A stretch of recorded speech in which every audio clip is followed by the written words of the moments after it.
Of service honored. There was outstanding men. A deputy, Army veteran. Men of character and integrity.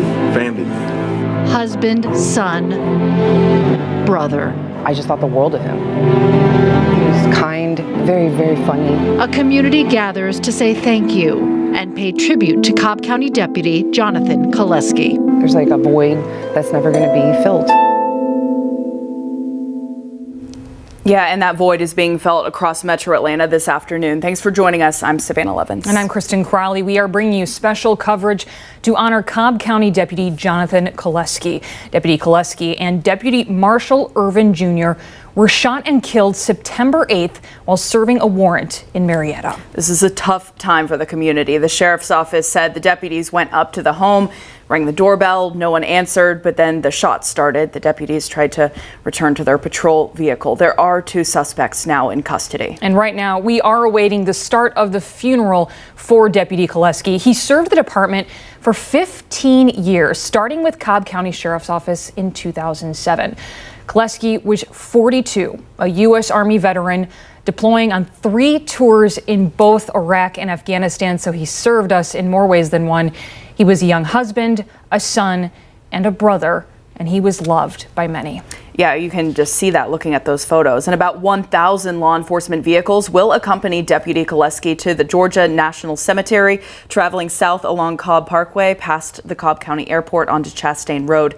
Cobb fire trucks will be positioned at Chastain and Busby Parkway, and that's where the public is encouraged to gather in honor of the late deputy. The procession will continue onto I-575 North to Georgia National Cemetery in Canton.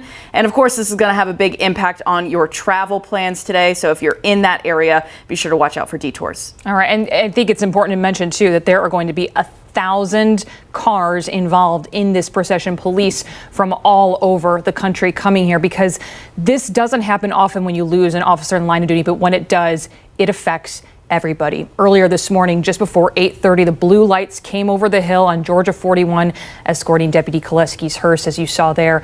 They shut down several streets, making sure to honor the deputy as he was brought to a visitation at North Star Church on Blue Springs Road in Kennesaw. It was attended by hundreds of people, including his family, his wife, colleagues, the sheriff's department, and members of the community. You can see the flags. There is so much work that goes into planning a procession like this, but it has to be done quickly because this is something that just happened, but you want to honor their life, you want to honor it well, and that's clearly what they're doing today. Yeah, and not only his life, but his service. I mean, 2 tours in Iraq and Afghanistan, a police officer. I was reading his obituary earlier, and it was just saying that he loved to serve his community, and this community is now giving back to him. And as we have said, Deputy Koleski leaves behind a wife. I believe they were only married for 4 years. I mean, can you imagine? And if you feel compelled to donate to his family, there are 2 different options for you. So there is a GoFundMe that his sister started. It's raised about $9,500. You can see it right there on your screen. Or you can donate through the Cobb County Sheriff's Foundation. Actually, part of his obituary, Kristen, said that in lieu of flowers today, they were asking for donations to that foundation, which is pretty cool and just kind of speaks to the kind of man he was and the family. The Sheriff's Office has put out warnings, though, that people have tried to take advantage of people and scam them out of money. I saw they just posted this on Facebook. I mean, it's so sad that always happens in situations like this. So to make sure you are donating to a safe place to honor Deputy Koleski, we've posted all the verified fundraisers on 11alive.com because you want your money to go to them. And so you can watch the full funeral right here. It is just starting. We take you there live now.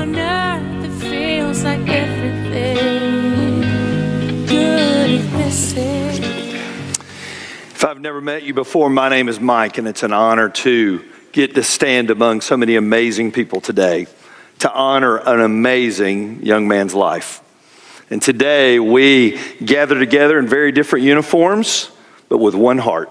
And we gather here to honor John's life and to honor the Lord. So would y'all join me in a word of prayer? Father, today we lean on you. Father, you said you're the great shepherd. And God, I know a shepherd holds. Father, I know a shepherd carries. I know a shepherd encourages. And I know a shepherd never, ever leaves the side of one he loves. And Father, that is our prayer for our time together today. For this family, for his precious wife, Amy, God, would you be our shepherd over these next few minutes? And Father, carry us when we need carried, strengthen us when we need strengthened, and be exactly who and what we need you to be during that moment in that season. So God, we give you this day, and Father, we give it to you. In Jesus' name I pray, amen.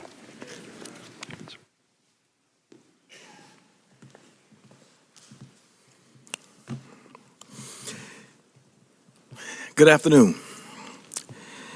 The greeting feels a little hollow at this time to say good afternoon, but the reality is today is a trying day for all of us that's gathered here today, and those that are watching online as well, but especially for Amy and Sue and the entire Koleski family. On behalf of the over 800 employees with the Cobb County Sheriff's Office, we say thank you to everyone for the overwhelming support that you have showed, and especially during today's celebration of life of Deputy Jonathan Randall Koleski. Amy and Sue, I want you to know that Jonathan was family to all of us, to the Cobb County Sheriff's Office, who are grieving the loss of their brother and their friend. September 8th was one of the darkest days in the history of the Cobb County Sheriff's Office. A sad day for law enforcement, but even a sadder day for you. I want you to know today, tomorrow, and at any time you may need us, we are here for you. Chaplain Lindsay, at this time we have a special presentation to give to the family.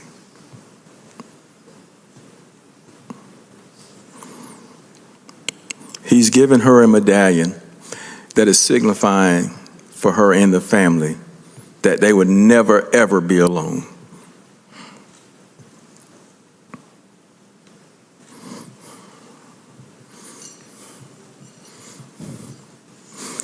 In the roughest times of my life, I turn to the Word for guidance.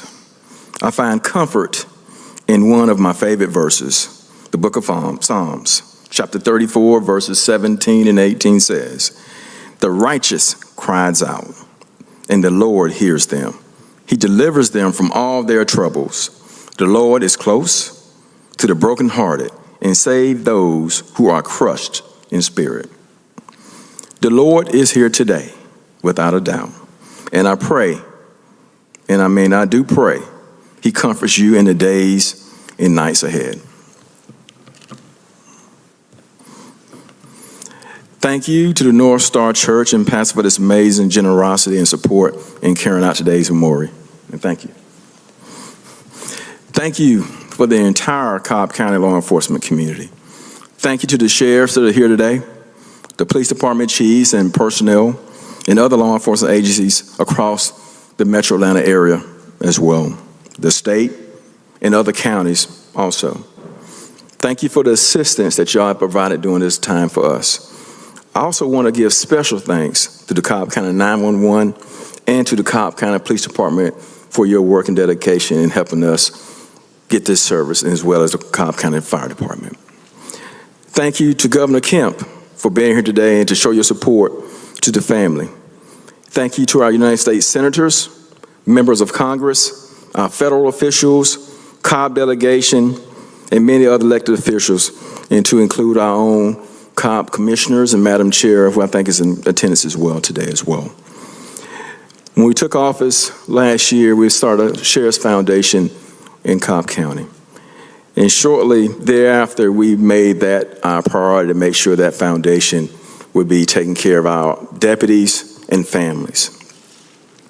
The outpouring of support and donations to the foundation have been very generous, and those donations are going directly to the family. Thank you to everyone who has donated to the foundation. Thank you also to all our community partners who have stepped up to help our office and our families during this time of crisis. We are truly one team, one fight, one community. Please keep Amy and Sue in your prayers. And when you think of him and them, reach out. The hardest days are ahead, and we must continue to support this family. Family, stay strong. Stay strong. Keep the faith, and you will make it through this tough time. May God continue to be with you all. Please also continue to support and pray for the Cobb County Sheriff's Office. We celebrate Jonathan. We love Jonathan. We mourn Jonathan, Amy, and Sue as well. We thank you all for giving us Jonathan. Jonathan, the entire Sheriff's Office salutes you and thank you for your service, not only to us, but for the whole nation. Thank you.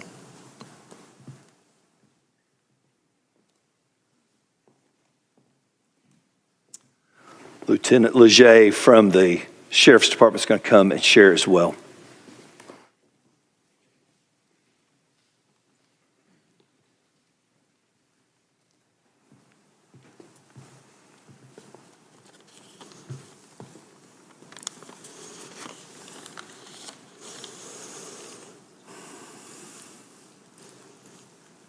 Good afternoon.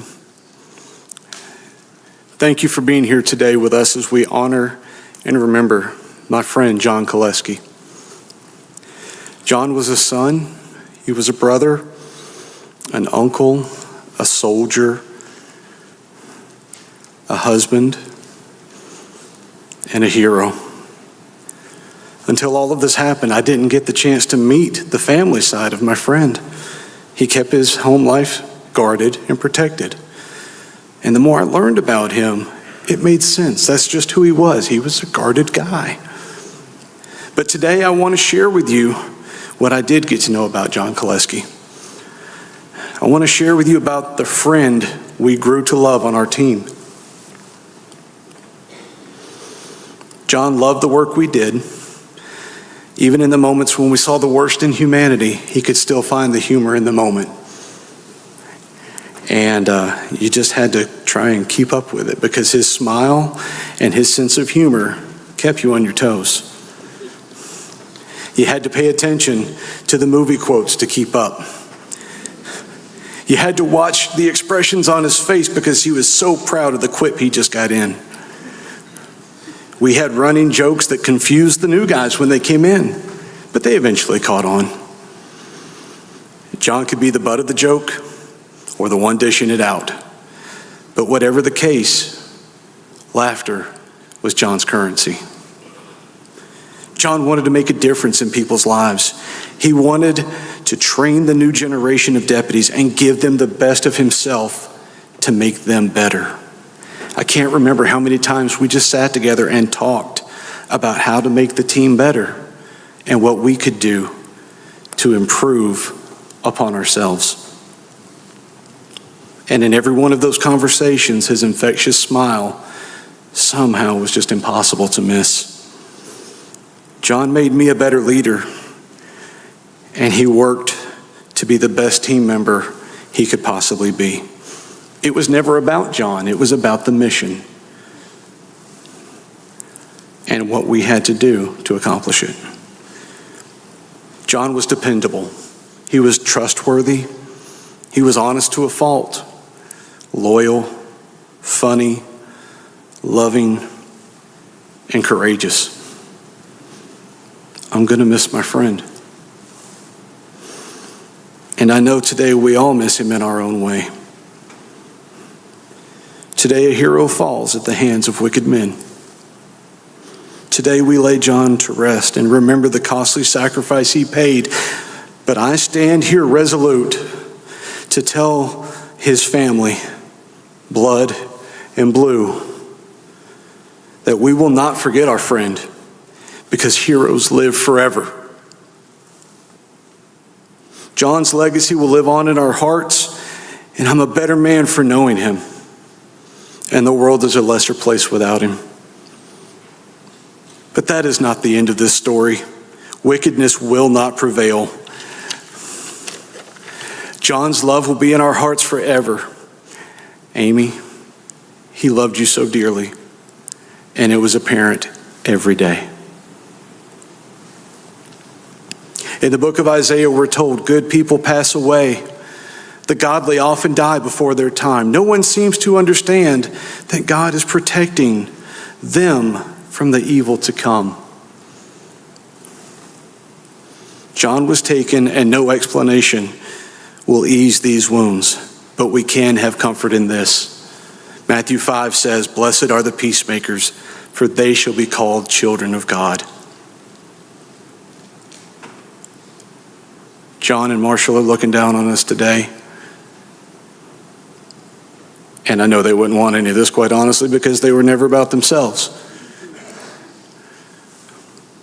But they're smiling. And they're in your heart. My friend was called home, and I look forward to the day that I get to see him again. But we must now step to the task of honoring John's memory, to remember his light and let it burn brightly in our hearts. I will miss my friend, and I look forward to the day I get to see him again. Will you bow with me for just a moment? Almighty Father, we thank you for this day. With all its trial and tribulation, we know that your plan is in effect in all of our lives, whether we want it or not. Lord, thank you for the privilege to have John in our lives. Thank you for every moment I got to spend with him and every moment he spent with every one of these friends today. Lord, I ask you now to bring your Holy Spirit upon us and give us the peace that passes all understanding. Keep your hedge of protection around John's family. Lord, keep your hedge of protection around our sheriff's office family. Protect all the law enforcement officers out there and first responders doing good work.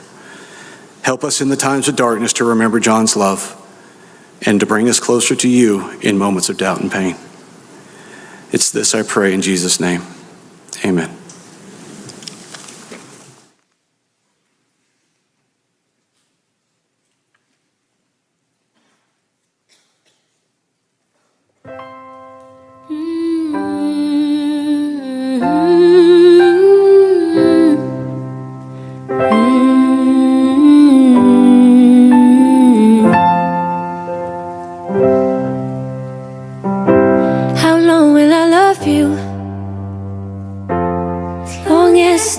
Above you, and longer if I can. How long will I need you? As long as the seasons need to follow their plan. How long will I be with you? As long as the sea is bound to sand. How long will I want you? As long as you want me to, and longer by far. How long will I hold you? As long as your father told you. As long as you can.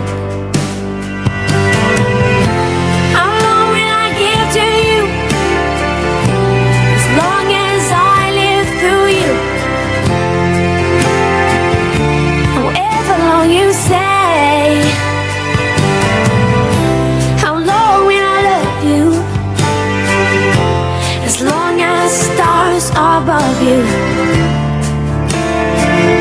and longer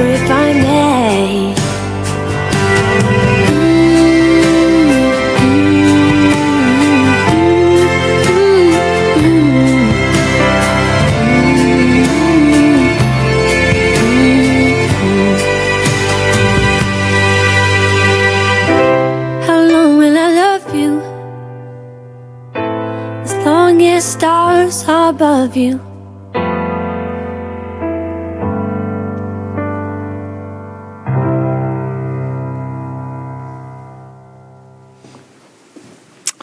Joining me on stage now will be John's sisters, Megan and Melissa.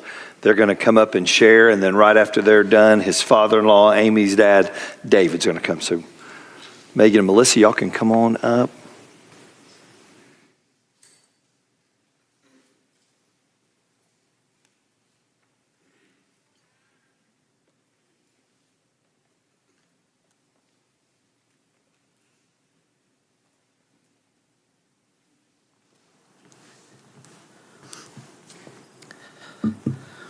Forgive me if I don't look up at y'all. This is a lot.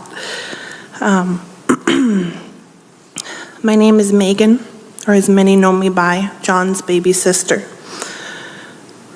Although I'm not a baby anymore, I was always his baby. And there wasn't a time he didn't call me and start off the call by saying, "Hey, baby." And those words and that voice, I want to hear right now, but I can't. And I never will. And I'm completely shattered inside at the thought of that being reality.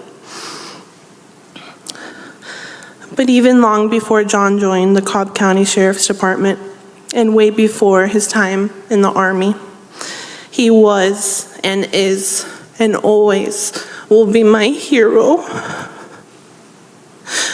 But who am I kidding right now? If I stood here and made you all cry with me, this entire time, it just wouldn't be the way to honor him. And if you knew him, you would know that's not him. So let's laugh a bit. I had a pool party one year for my birthday when I was a child, and I was drinking from a Coca-Cola can, and a fly flew into my soda. As a 7-year-old, you can understand how that ruined my birthday, right? But my brother wasn't having it. He took that can from my hand in front of all of my friends, and he drank the whole thing, fly included, as he passed me a new cold one. Needless to say, it was definitely talked about at school the next day. My hero. Speaking of heroes, I've had the honor to speak with some of John's military brothers and sisters these last couple of days. They all shared memories with me, like how he was the best guy to have around when things got bad. And that my brother was the reason that they're all alive today. But then some of the memories, I wish I would have closed my eyes when reading. Like where he decided to take a number 2 in the sand, or where he stuck where, and what did he use to clean his armpits? My hero. He was the Bart to my Lisa. And speaking of The Simpsons, that was an every Friday night thing in our home growing up. How do you think he became such a goofball? Wait, that's because he's my mother's son. Contrary to what you might think, John didn't grow up here in Cobb County. Don't let that accent of his fool you. He was a full-blown Miami 305 Florida native. He loved his Florida Gators, sorry Bulldogs fans, his Cuban food, his pastelitos from Vicky Bakery, and his mama. And if you're sitting there wondering, what in the world is a pastelito? It's a warm, sweet pastry with guava and cream cheese inside. And now the next time that you visit South Florida, I want you to have one in his honor. And then you're gonna find me on Facebook and tell me how mad you are that he never told you about it sooner.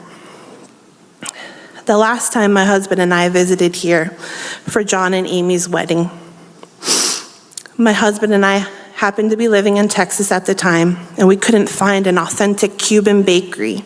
So we asked my brother, hey, where can we find a good bakery that might have some pastelitos? He gets all excited. Oh, there's a bakery on Cobb Parkway after you pass the Big Chicken. Did you just say Big Chicken? Screw the pastelitos. Why is there a Big Chicken? And why are you using it as a landmark? Needless to say, when we arrived at the bakery after passing the Big Chicken on our right, it was no Cuban bakery. It was a beautiful cake shop with no pastelitos in sight, but it was a laugh so good that made me realize maybe he is more of a Georgia boy after all. My hero. But in reality, that's just him. That's his personality. That's his humor. That's my John. His smile was bright. His laugh was contagious. And his jokes were almost 90% of the time inappropriate. But I promise you, if you're having a bad day, that was the man to speak to. And I will always remember him like that, as I'm sure many of you here will too. To Amy, thank you for loving my brother and embracing him. He was a better man because of you. In many ways, you were the light that he needed in his life.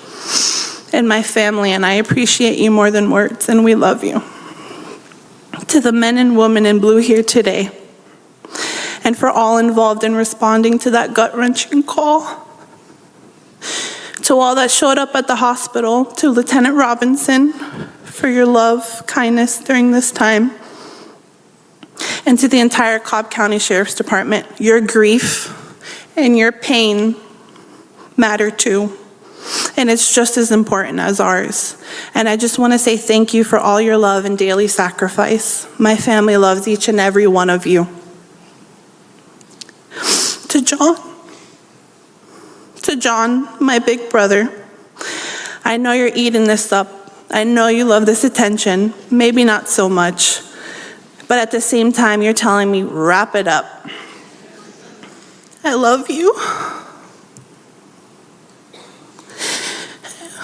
And I'll take the watch from here for our family. But one more thing.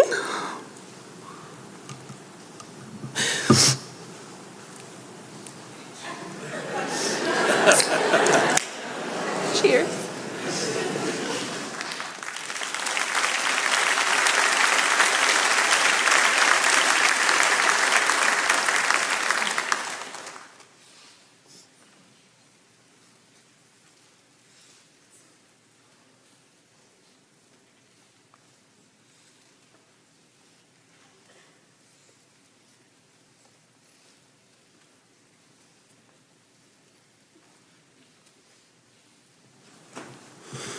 Hello, I'm Melissa, the older of the two sisters. I'm gonna keep it light because y'all brought the heavy. Before I even reached here, we're driving, just strangers stepping out of their car and taking a moment, even if they don't know what's going on. It's just very moving. So I'm gonna try to keep it light and thank you for the heavy. So, I'm all about the stories. I love any of the stories that you want to share. That just means so much to me. I know a lot of you were saying how he seemed very quiet about his family, or that's just because he was protective. But a childhood with John is just about the same as you meeting him now. So that goofiness, that's what I grew up with. You were quoting Simpsons, you were giving them credit. I give credit to Adam Sandler too. If you want to get a little closer to John, watch an Adam Sandler movie, like that's a good reference right there. So one of my memories back from second grade, I think it was my first boyfriend. there was a boy I met, and he asked if he could be my boyfriend, and I was like, oh, I'm so excited. I could sit next to someone when I'm coloring, and about, very exciting. So I think it was maybe one day, 2 days later, I remember he came up to me, and he was like, I'm friends with your brother, John, and he said, I can't be your boyfriend anymore. So that was the end of that.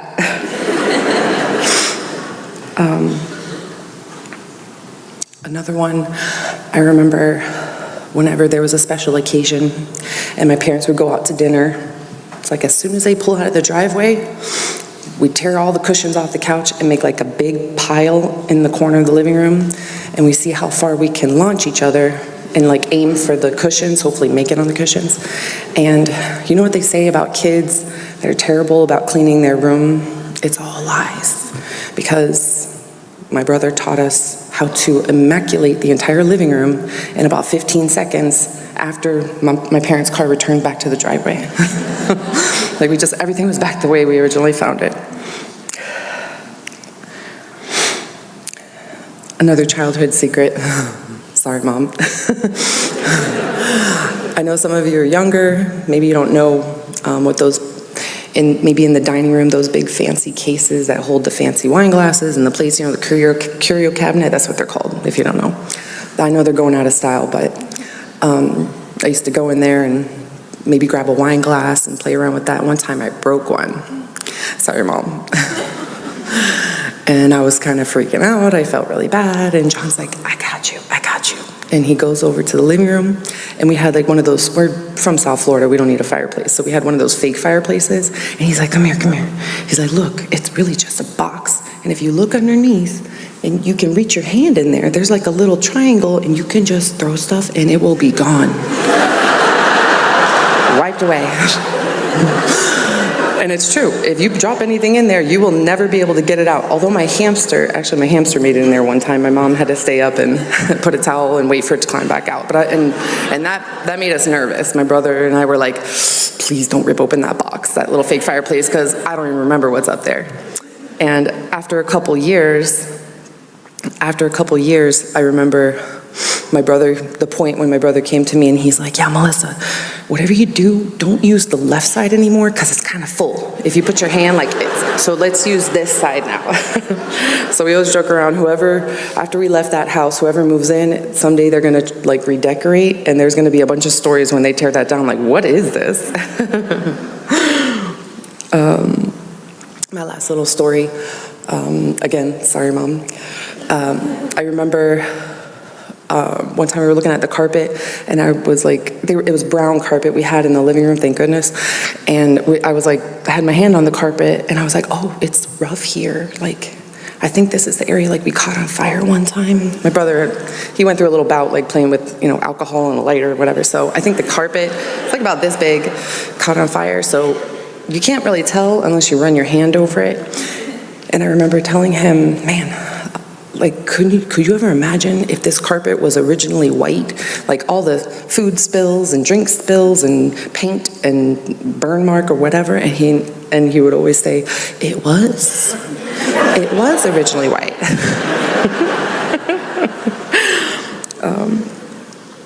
All right, so I can't handle the heavy like some of y'all, but just one important point that my mom wanted to make to everyone, and a lot of you already know without saying, that to meet John, he never met a stranger. So like within a couple minutes of meeting him, like you already feel like you're just catching up with an old friend. That's how comfortable he'd make you, with a laugh or just his big heart.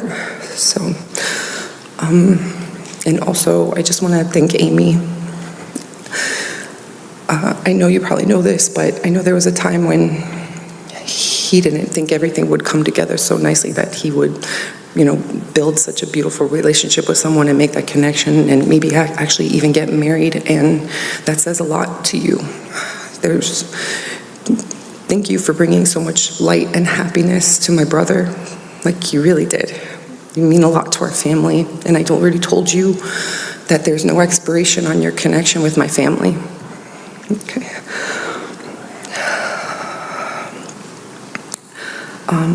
So in closing, I just want to thank John for being such an amazing brother. Thank you for a childhood filled with laughter and inside jokes, and of being my protector, and also for being my first best friend. All right, thank you, everybody. I really appreciate you coming out.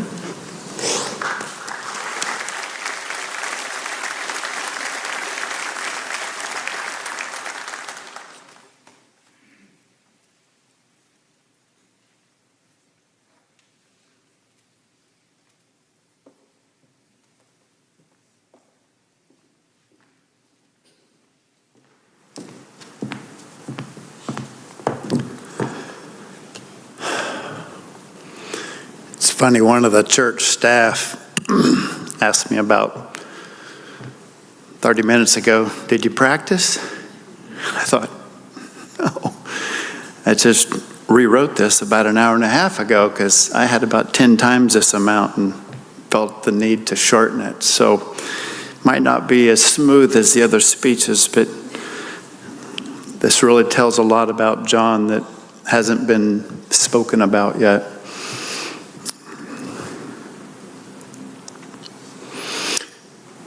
Amy and John were driving down the road and saw a lady that needed help, just had a flat tire. Pulled over. Flat tire was beyond repair. John stuck the family in the car, went to Walmart, did what he needed to do, went back, put it on, and left. And I'm sure probably refused payment. I didn't find out about that part, but that's just a little bit about John. This is the part that maybe a lot of you don't know. Every day that my daughter, let me say it this way. Every day that John left for work, at least, he came home and he brought my daughter a gift. Every day. It didn't matter if it was Diet Coke or a stapler. And she needed that stapler every day. That says a lot to me about how much he loved Amy.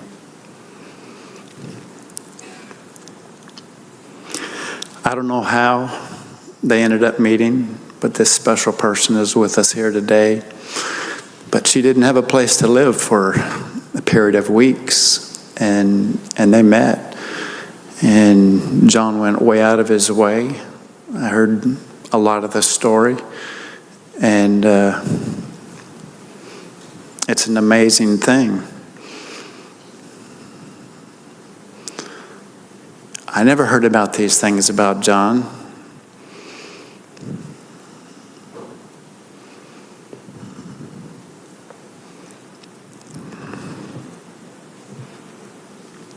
He not only helped them get back on their feet, but that's still continuing today. And if he was still here, it would continue on for a long time. John has a wonderful, compassionate heart for anybody and everybody. When I met the team 3 or 4 days ago, I was blown away, overwhelmed by the camaraderie that I saw. True family, commitment, caring, love. They knew each other's idiosyncrasies. I was touched. And then I asked the team later, was there something similar about John, about these secret caring type things about him? And I'm going to quote this.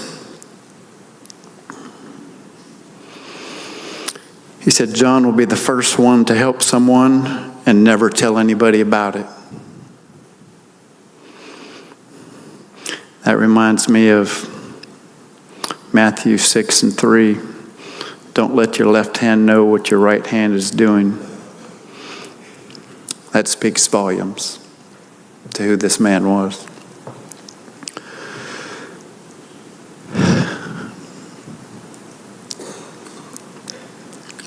My daughter is wearing blue today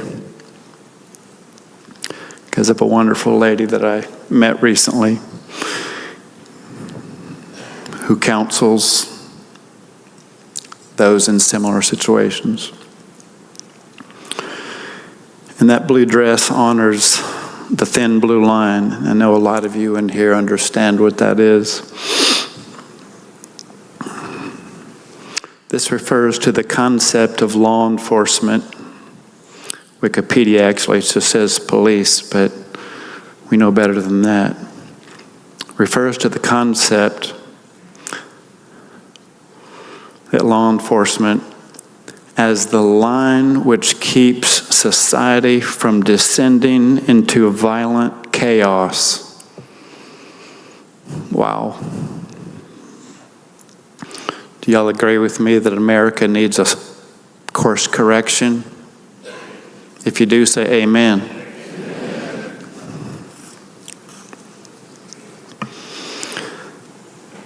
I have some answers. I know a lot of you have some answers. It's already in your mind. Many churches around the world. Besides 2 Chronicles 7:14, whom everybody knows, I want to read 1 Timothy 1 and 2.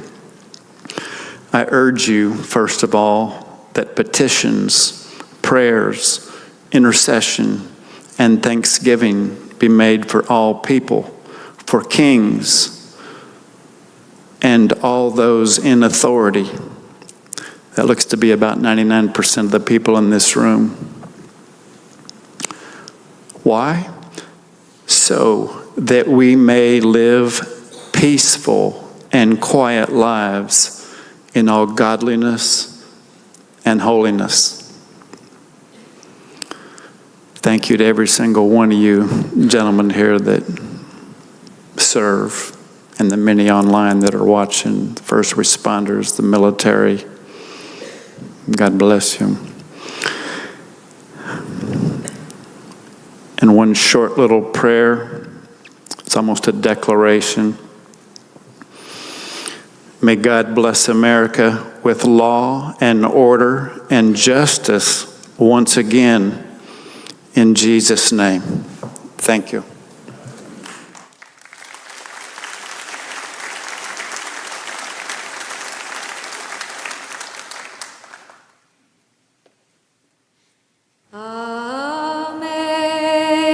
Amazing grace, how sweet the sound that saved a wretch like me. I once was lost, but now I'm found. Was blind, but now I see. 'Twas grace that taught my heart to fear, and grace my fears relieved.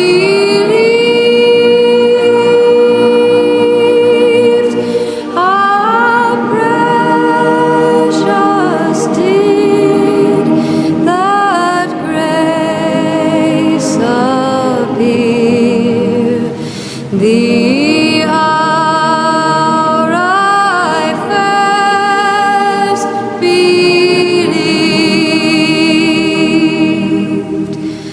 Through many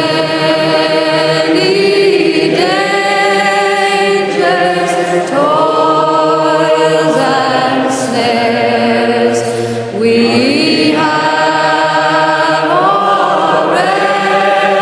already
grace is a real word.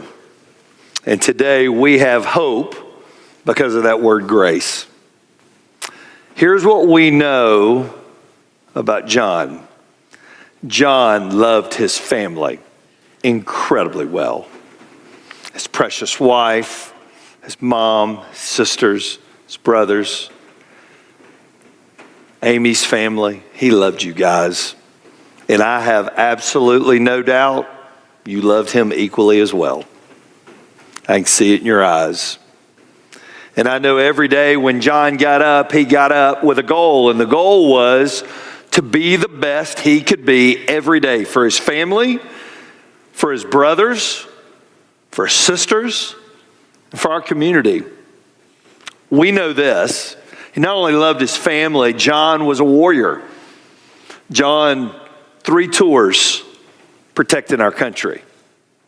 3 tours because he loved people and he wanted this to be the best place it could be.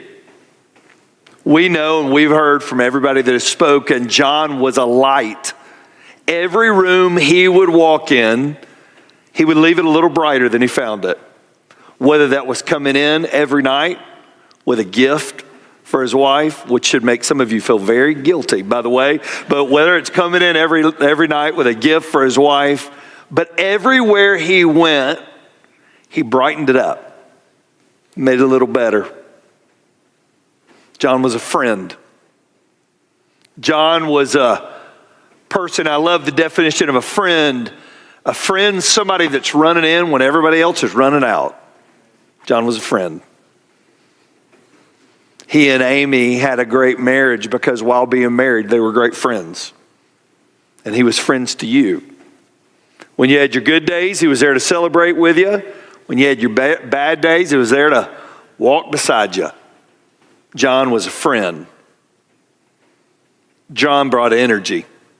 Wherever he went, the one thing I've heard from all the people that I've talked to about John, John brought energy. John never brought the energy of a room down. John may at times have brought it up a little too much, but John always brought it up, right? He brought the energy of the room. He never left it the same. But the thing I have heard, probably more than anything else, was this word. It was interesting as we met with the family the other day, and just as I've even today walking around and talking to so many of you I've known for 30 years, John was a protector. The other day in our meeting, Amy, the one thing I remember distinctly she said was, he was a protector. Now here's the interesting part. That's just not what he did. That's just who he was. That's who he was as a little boy when he was running boyfriends off. That was who he was as a grown man, as a husband. That's who he was when he was standing guard over our country while we slept really good at night. And he stood on our behalf. And we didn't even know he didn't know our name, and we didn't know his. But he was a protector at heart. It's interesting. You don't meet a lot of people like that anymore. You don't meet people that make other people better. We live in a world that's all about making themselves better. We don't meet a lot of people that make other people better. But John was one of those rare people that God knitted together in his mother's womb. And he took his days and he doggone made the very best of them, didn't he? I've got a really good friend named Jesse Evans that many of you know in Cobb County. Jesse and John ran all the time together. They would run in the Swift races and in the 5Ks. And Jesse told me the other day, he said, I used to always tell John his best attribute was his backside because that's the only thing I saw when we were running because I couldn't keep up with him. I was always running behind him. Thought a lot about that. Jesse sent me some pictures of John at the finish line at those 5Ks. I don't have a picture of the last race he just finished, But let me tell you, if we could get a snapshot of it, what it would look like. Paul said this. So what do you think? With God on our side like this, how in the world can we lose? If God didn't hesitate to put everything on the line for us, embracing our condition, exposing himself to the worst by sending his own son, is there anything else he wouldn't gladly and freely do for us? And who would dare tangle with God by messing with one of God's chosen? Who would even dare point a finger? Listen to what he says. The one who died for us, was raised to life for us, is in the presence of God at this very moment, stoking and sticking up for us. Do you think anyone's going to be able to drive a wedge between us and Christ's love? Listen to what Paul says. There's no way.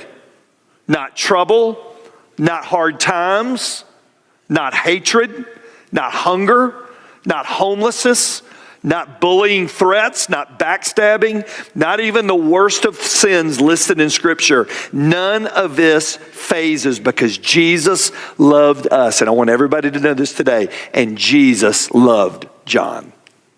And John knew and loved Jesus. Well, Mike, John wasn't perfect.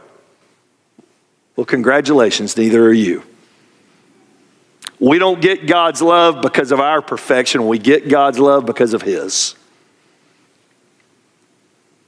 Today, even as we sat with the family the other day, we have absolutely no doubt where he is today because of God's love for John and his love for him.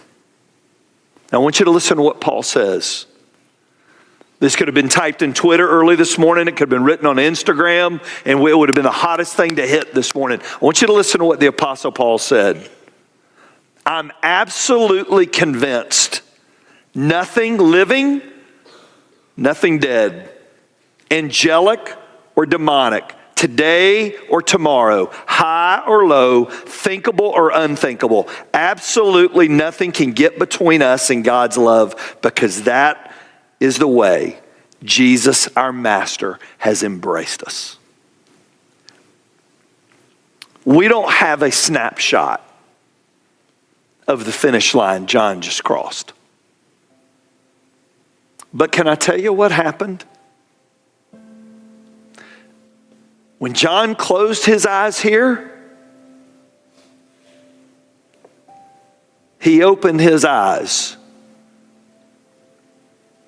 to a friend of all friends,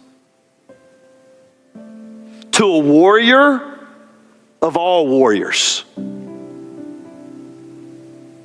to a one that was walking in when the entire world would walk out, to a light. Amy, where John is now, it will never get dark again because of his light. Energy?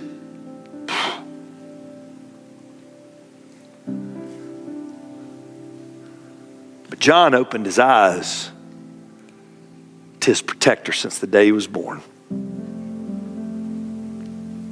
He opened his eyes to the only one that could love him more than the people sitting on this front row. He opened his eyes to the one that died for him. He didn't die for John's best, he died for John's worst. And this race wasn't everybody finishing behind him. This race was an embrace. And John ran into the arms of the one who knew everything about him and was incredibly in love with him. The embrace we have in Scripture was the prodigal coming home. And the Bible says while he was a long way off, his daddy got up and he girded up his loins, meaning he lifted up that cloak, and baby, he took off running with all he had, and he met his son and he embraced him. And it doesn't say he just kissed him. It meant he showered him with kisses. That's what John saw. He finished this race. And he was welcomed home by the one who paid all the dues so he could be there with him. Would you pray with me?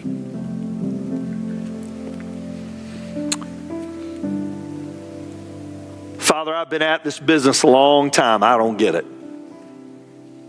I don't understand it. I don't get why we have days like today, and I certainly don't get why we get days like we're going to have for eternity. None of it makes sense. But God, today we trust in you. And Father, I know for this family, Amy, and these others, their prayer is that you have the same hope that they have today.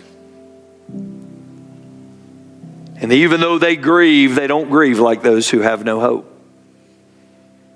And maybe you're here today and you say, Mike, I didn't know God loved me like that.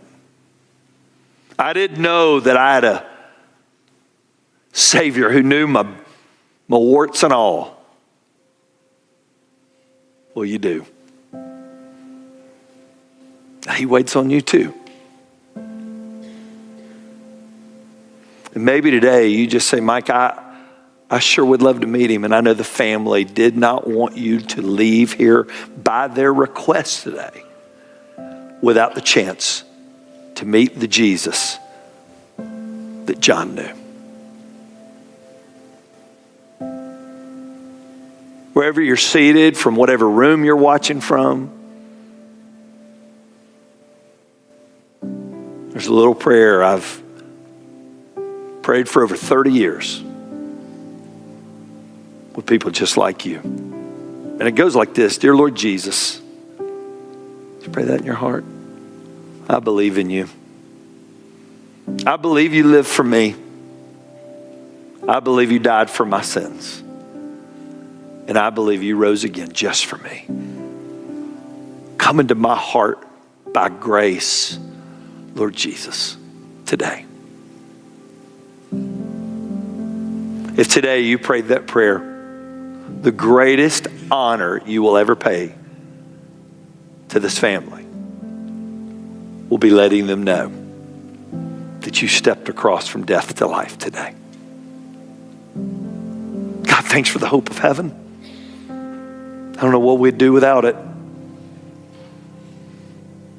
And God, through these coming days, may this amazing sheriff's department that stood alongside this family so well be Jesus with skin on for them. God, may you send the right people in their doors at just the right time.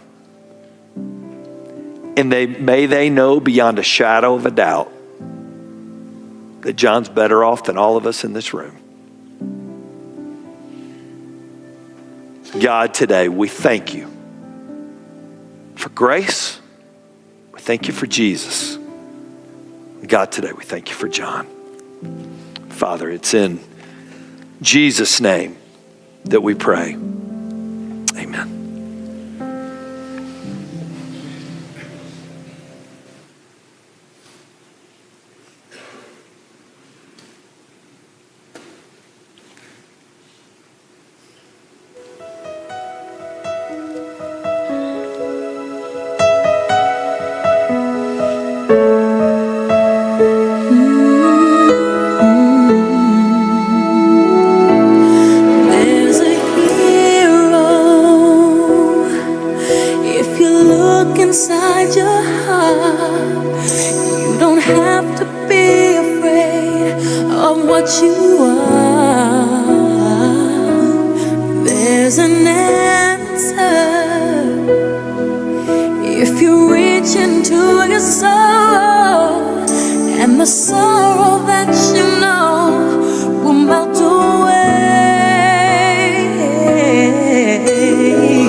And you know you can't survive.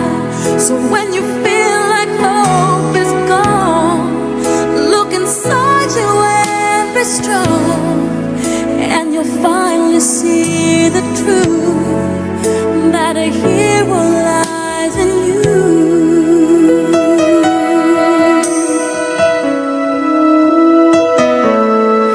It's a long road when you face the world alone. No one reaches out a hand for you to hold. You can find love. Would now the officers in honor guard that need to leave, would you stand please and leave?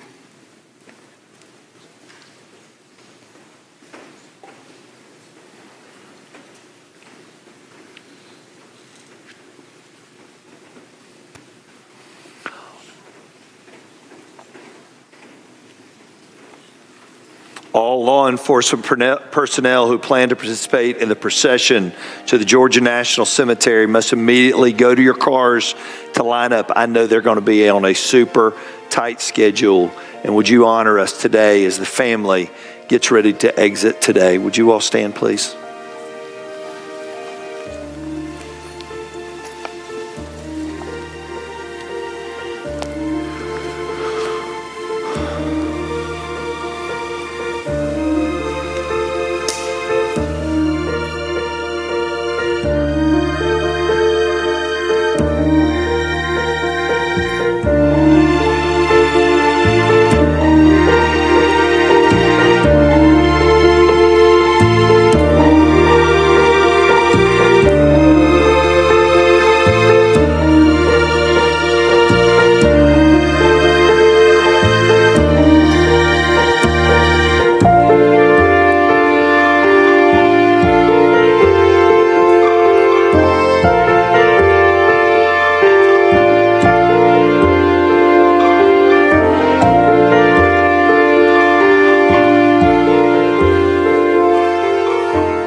We are just now wrapping up the funeral of the deputy, Jonathan Koleski here. A very emotional day, but also filled with a lot of levity from his sisters, saying he was filled with humor, and they wanted to include that today. Yeah, right now they are bringing his casket out of that service, going to load it into the hearse there and proceed on with the procession. Very emotional funeral service right there. Thanks so much for rejoining us. I'm Savannah Levins. And I'm Kristen Crowley. And as we wait for his casket to be loaded into the hearse, a couple of key things we want to talk about that happened in that service, of the emotion that was there, but also, as I mentioned, the levity, telling stories of his humor and of his kindness. One thing that the Reverend said that I think stuck out to me, at least when I was watching this, was about his light. And he said, where he has gone, he has left us, but he has gone on to a better place. Where John is now, it will never get dark again.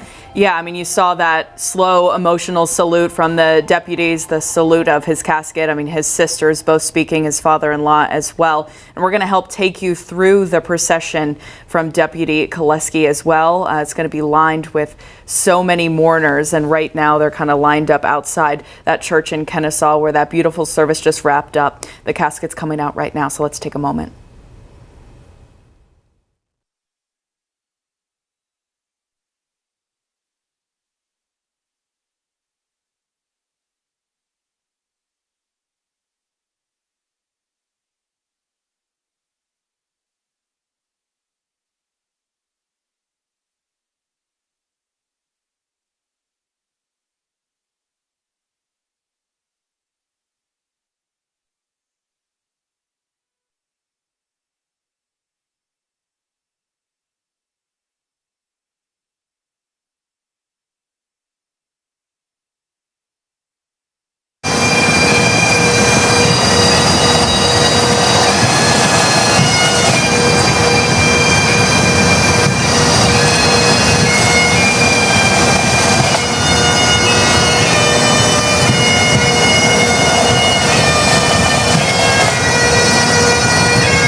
Right now, Deputy Jonathan Koleski's funeral service just wrapped up. I know we just took a moment of silence there as they loaded the casket into the hearse. You saw the woman standing there in blue among a sea of black and mourners, and that was, we're told, Jonathan's wife, who's actually wearing blue to represent the thin blue line and the sacrifice and service of Jonathan, not only Jonathan, but other law enforcement officers who protect and serve every day. Definitely some emotional moments right there. And right there you can see a sea of law enforcement, not just officers that he served with at Cobb County, but also military officers, because he served 3 tours in Afghanistan and Iraq, and then officers from across the country. These services are not possible without the officers from across the country coming, because they're the ones also filling in for the Cobb County Sheriff's Office workers so they can attend these services. So now the color guard and those officers going to their designated cars, because this procession is going to start shortly, where it will head to the cemetery where Deputy Jonathan Koleski will be buried. Yeah, that funeral service was really beautiful, and it's not going to be the end of the day and people honoring him. That procession, as you said, is going to continue.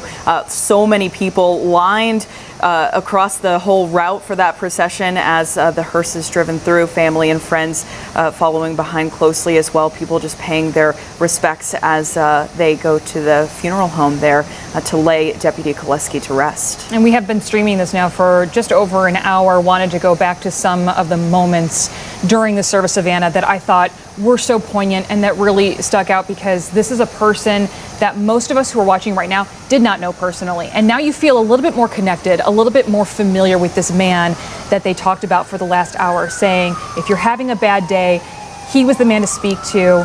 His sister saying that she will always remember him like that. She said, he was and is and always will be my hero. That was before he joined the military, before he was an officer of the law. And the other thing I think everyone touched on was his humor. He was somebody who wanted to laugh, and that's why they didn't want this service just being a time for people to grieve and cry. They wanted to keep it light in some parts, because they said that's what he would want. Yeah, I mean, they told some really funny stories. His sister told that story about how she broke a glass in the house once, and, do you have siblings? Oh, yeah. Okay, I have a little brother. He would have thrown me under the bus so hard, but Deputy Koleski said, no, I got you, Megan, I got you, and here, look at this little hole in the wall where you can throw it behind. And you see Mom laughing because she'd never heard that story. I mean, you can just tell the bond he had with his siblings, with his family, how much he was certainly loved. And just one of those people who was born to love and serve. I mean, not only in the military and his 3 tours in Iraq and Afghanistan, but we also heard a story from his father-in-law saying, yeah, we saw a woman broken down on the side of the road with a flat tire and didn't even stop to think. I mean, it was, we're stopping, we're helping, getting her back on the road. No expectation of payment or anything. Yeah, it's just that kind of person, and that really came across in the service. I think, and one of the stories that hit me the most too is they were saying that every day that John left for work, he came home and brought his wife a gift. Yes. And when we think of a gift, I think you're thinking jewelry and flowers, and it wasn't even just that. He said it could be anything from a Diet Coke to a stapler. That was the father-in-law telling that story. Yeah. And he said that says a lot to me about how much he loved Amy. John has a wonderful and compassionate heart for everybody and anybody. Yeah, I was looking on Facebook. I've been reading some of the comments from family and friends as well. They've been making some public posts in his honor, and a lot of them were reminiscing, family members, about the kind of pranks he used to pull on them. His mom wrote that if he had you embarrassed, he was happy and he was laughing. He said one of his recurring jokes was he would go shopping with them and like sneak embarrassing things into their shopping cart. I mean, just clearly the kind of guy who wants to make everyone laugh. And like you said, that was really what was underlying a lot of, the speeches that were made in his honor today was, look, he would want to laugh. He would want you to remember him as the man he was. And so I thought that was really beautiful and well done. Because they also spoke about how much of a private person he was when it came to his family. And they said that's because he was a protector. That was another thing the Reverend said that I just thought really just hit the room really hard. John was a protector. It's not just what he did, it's who he was. And that led him to this career of law enforcement, where he was protecting the community till the day he died. And I think that is such a strong message to the people who didn't know him, and the message that people who did know him would want us to know, that this was a man who gave his everything. And who had your back. I mean, from the stranger on the side of the road with a broken down car, to his sister who was getting in trouble, to his friends and his colleagues in the sheriff's department. He had your back, and now you're hearing from the people who loved him. Jonathan, John, now we've got yours. We'll take the watch from here. Yeah, his sister likened him to Bart Simpson, and I thought that was, what an image to have in your head of a person when you don't know them. And the other sister saying that if you ever saw an Adam Sandler movie, that kind of summed up her brother. So I think that's so helpful to have those ideas there, because we know that he gave, that he sacrificed. We all know that, but what didn't we know about him? And I think we learned so much more about him in that last hour, and I'm sure there's much more to learn, but that was helpful to hear more about him. I mean, it's so tragic when a police officer, when anyone loses their life, but a law enforcement officer serving the community and dying in the line of duty is so tragic. It's every law enforcement family's worst nightmare, every time they put on the badge and leave the house. And I thought another really beautiful moment was when they took a moment of silence and handed a medallion to the family. And what the sheriff said was, this is so that you'll never be alone, and that you've lost Jonathan, but you have gained this immense family, and we have your back, we have your six, and this is a reminder of that. That was beautiful. And now you can see people outside waiting around. This is a very large undertaking when we lose a member of law enforcement. This is not your typical funeral procession. There are people from all over the country who come to pay their respects, and all over the community too. We are expecting to see people in Cobb County and from beyond, citizens paying their respects to our fallen deputy here. And because of that, they will be lining the streets. You can expect some traffic if people are going to head out into the area, because this will be such an outpouring of support. There is so much planning that has to go into a moment like this. You are shutting down roads. You are letting people know. You are coordinating with fellow law enforcement. And it's just amazing what they can pull together. And they have to, because this is what the deputy deserves. Yeah. He lost his life serving his community. And so they want to make sure that this is done properly. Yeah, it's got to be a surreal experience for that family driving through this procession right now. You see this live image right now where the fire trucks have put up the American flag over where they're going to drive through in that procession to the Georgia National Cemetery. And his sister wrote on Facebook that, look, we hear these stories all the time in the news. You never expect it will be you. And I think they're just dealing with how surreal this must feel. But imagine the support that they must feel enveloped in too. I mean, not only friends and families, multiple departments as we saw. I mean, they said, will all the law enforcement in the room stand up? It was hundreds of people. Oh yeah, it was almost the entire room. And beyond that, they're about to go along this procession and see hundreds, if not thousands, of people just in the community as well, just there along the route, taking time out of their day to pay their respects. Right, and worth noting too, Governor Brian Kemp was in attendance at the service today. He has ordered flags to fly at half staff for today and tomorrow. That's when we will also see services for Deputy Marshal Samuel Irvin Jr. So this is the first of these services to be seen, giving us a preview of what we can also expect for Deputy Irvin as well, Deputy Marshal Irvin.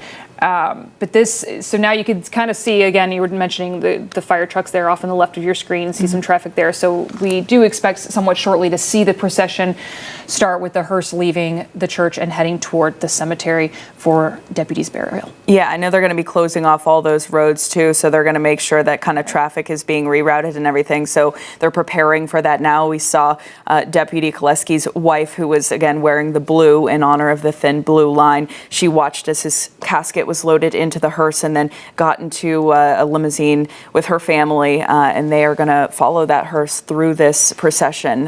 You just wonder what they must be thinking when they're going to drive through this, and just they're going to be watching. They're going to be watching those faces and the support. And this is something that Cobb County, that the Sheriff's Office has not seen in 3 decades. It has been over 30 years since they have lost a member of law enforcement in the line of duty. And so this is something that is not very familiar. I can't imagine many, if any, of the people on the force today were on the force when the last officer lost his life in the line of duty. So an unfamiliar territory, but again, one that they want to do service and justice to. Yeah, and about 1,000 law enforcement vehicles will accompany Deputy Koleski to the Georgia National Cemetery. You're seeing the map right there, and we're hearing that the hearse right now is leaving. So we're going to take that shot up, and you can see they are following some police vehicles right there, the procession beginning right now.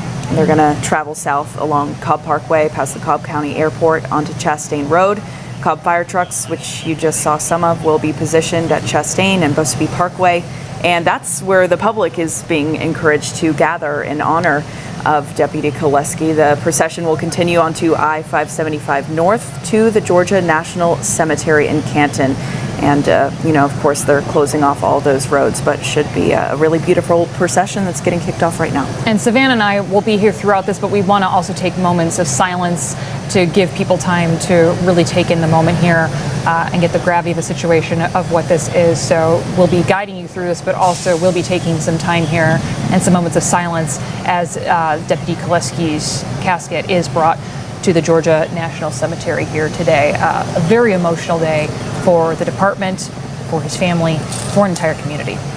Yeah, and as we've said, Deputy Koleski does leave behind a wife. He was a brother and a friend and a son and loved by so many people, which I think is so evident in the funeral service and how many people attended and spoke so highly of him. And right now they are proceeding on that route. It looks like the hearse is being led by a deputy vehicle and followed by his family. Yeah, his family will be closely behind throughout this whole service. Also important to know, while we were invited into the funeral service and this was streamed, they wanted people to see this, the burial will be private.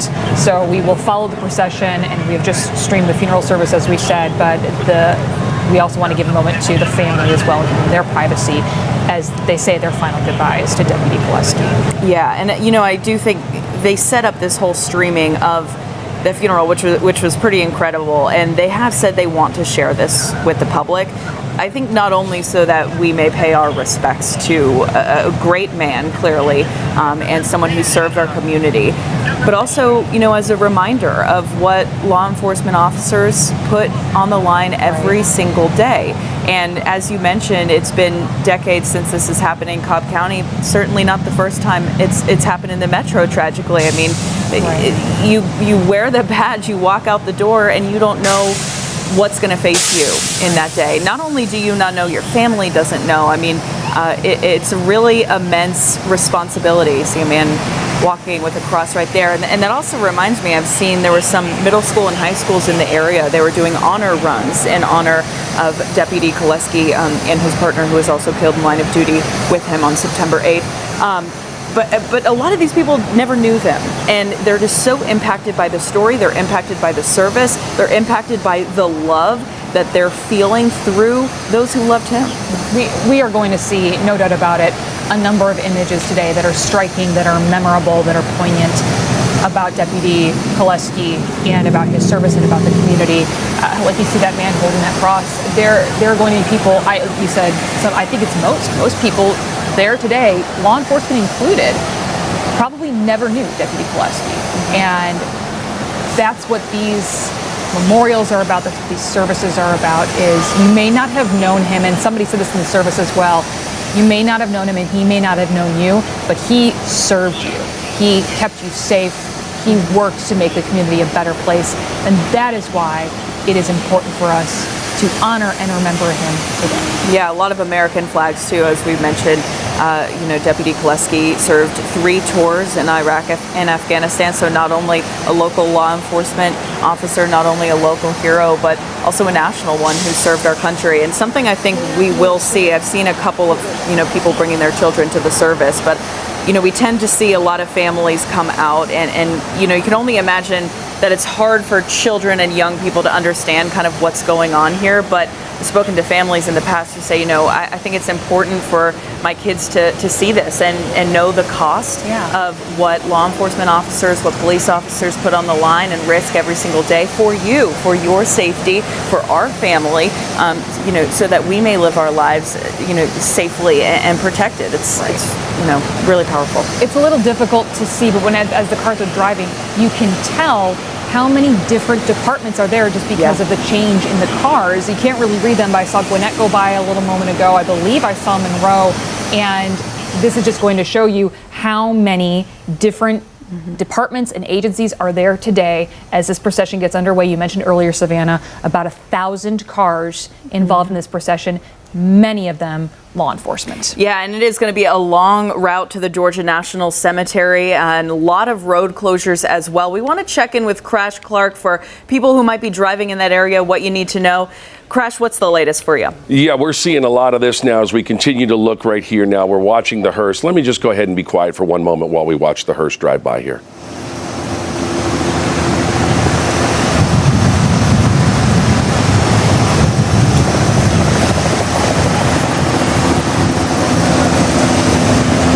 And as Savannah mentioned, we are seeing so many different agencies here representing and coming out to pay their respects.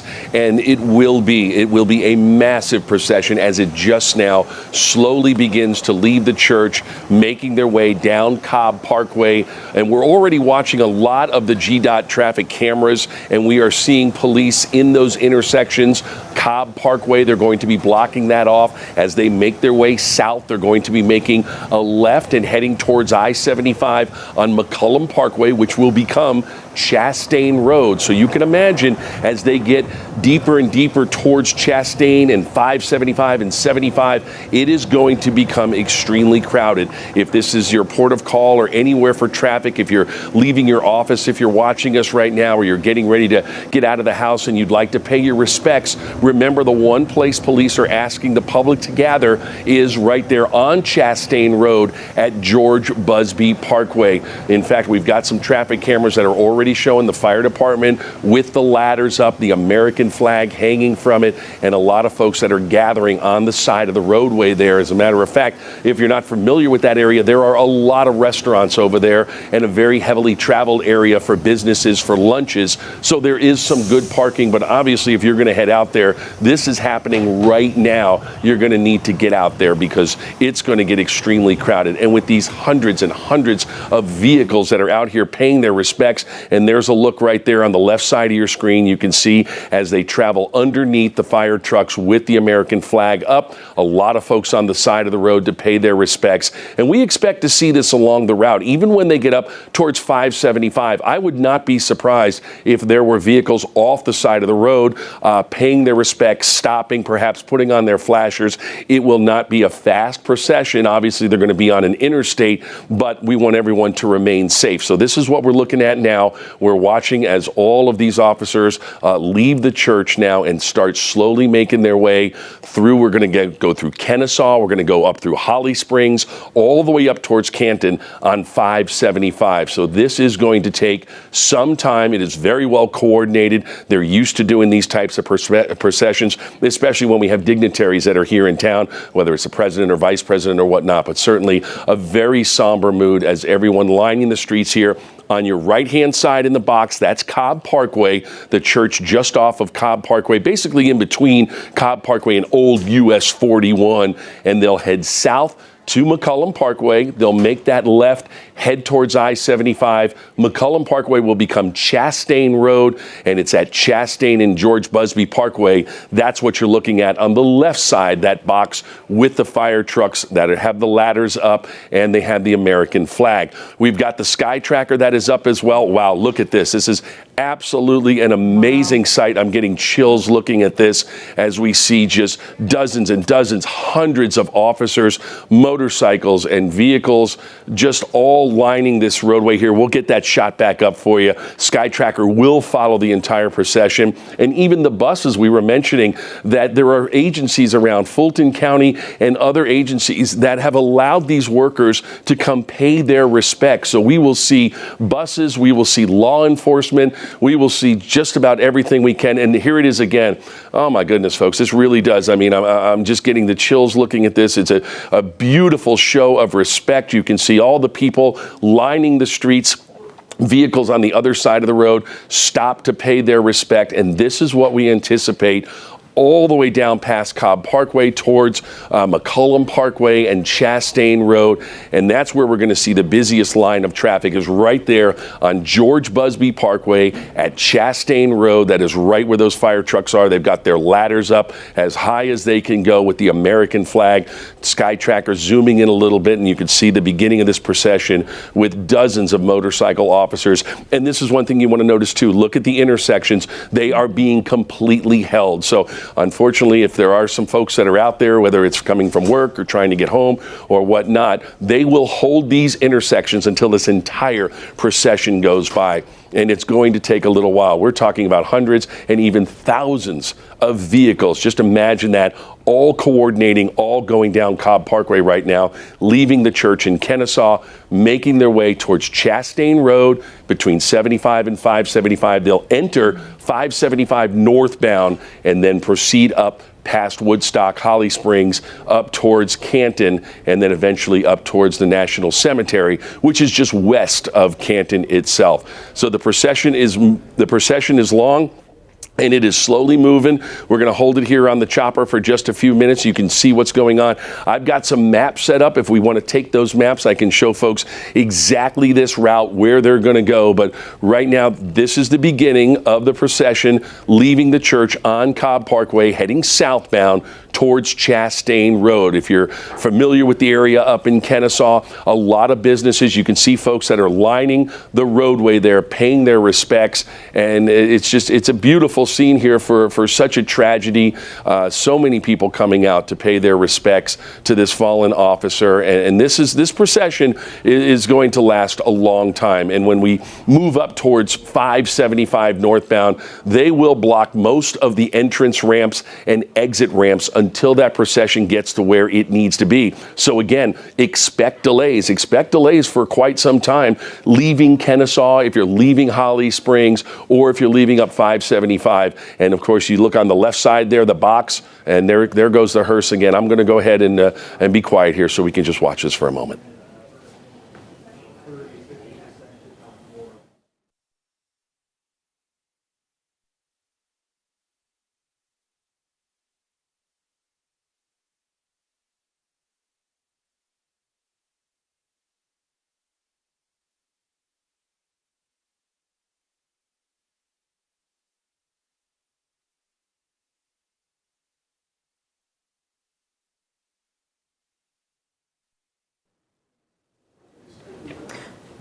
And Crash, if you're still with us, quick question for you. It looks like they're also blocking out traffic on the opposite lane as well. Is that standard for something like this?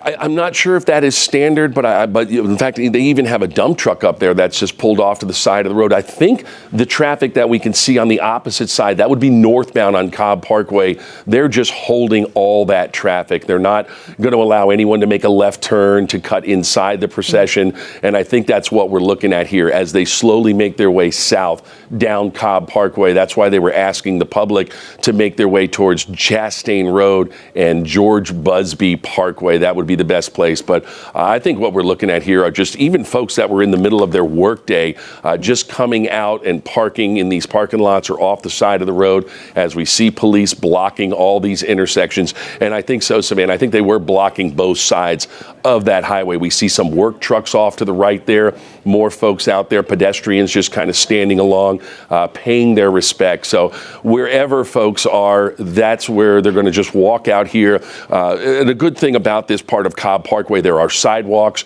there are medians, so the public can go out there. They're not discouraging anybody from watching this at any vantage point. Obviously, we want folks to stay safe and stay out of the roadways. We know we'll have a lot of folks probably taking some pictures and taking some videos and whatnot, but this is exactly what I think they wanted right here. Folks to just stay off to the side of the road and pay their respects. And it's absolutely just beautiful. It's heartbreaking, but beautiful to watch this show of respect here. And you can see, like, those people staying in the road. There are, at every single intersection that there is along this route, there are officers, there are law enforcement there who are manning the intersection, making sure nobody drives through, but also making sure nobody gets in the way of this procession either. But, you know, you can see them encroaching on the road a little bit. But, I mean, the road essentially is open because you have this procession taking up these streets. Now, this is a multi-mile procession, correct, Crash? Oh, yeah. This is going to take us from Cobb Parkway up in Kennesaw, south again to Chastain Road, over to 575. And then we're talking about, heading north through Woodstock. We're going to go up past Holly Springs. We're going to go all the way up into Canton. So, yeah, this is several miles that this is going to take place.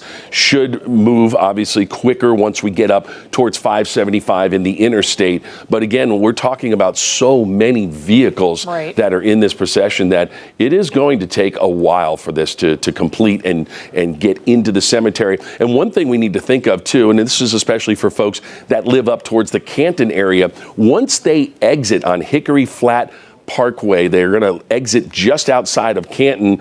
The roads there are a lot smaller. So you're talking about hundreds of cars going through a small rural area just west of Canton, getting over to the National Cemetery. So I have a feeling we're going to see a lot of gridlock. We see a little bit of traffic right here as they're making that left. Now, this should be McCullum Parkway. If this is the...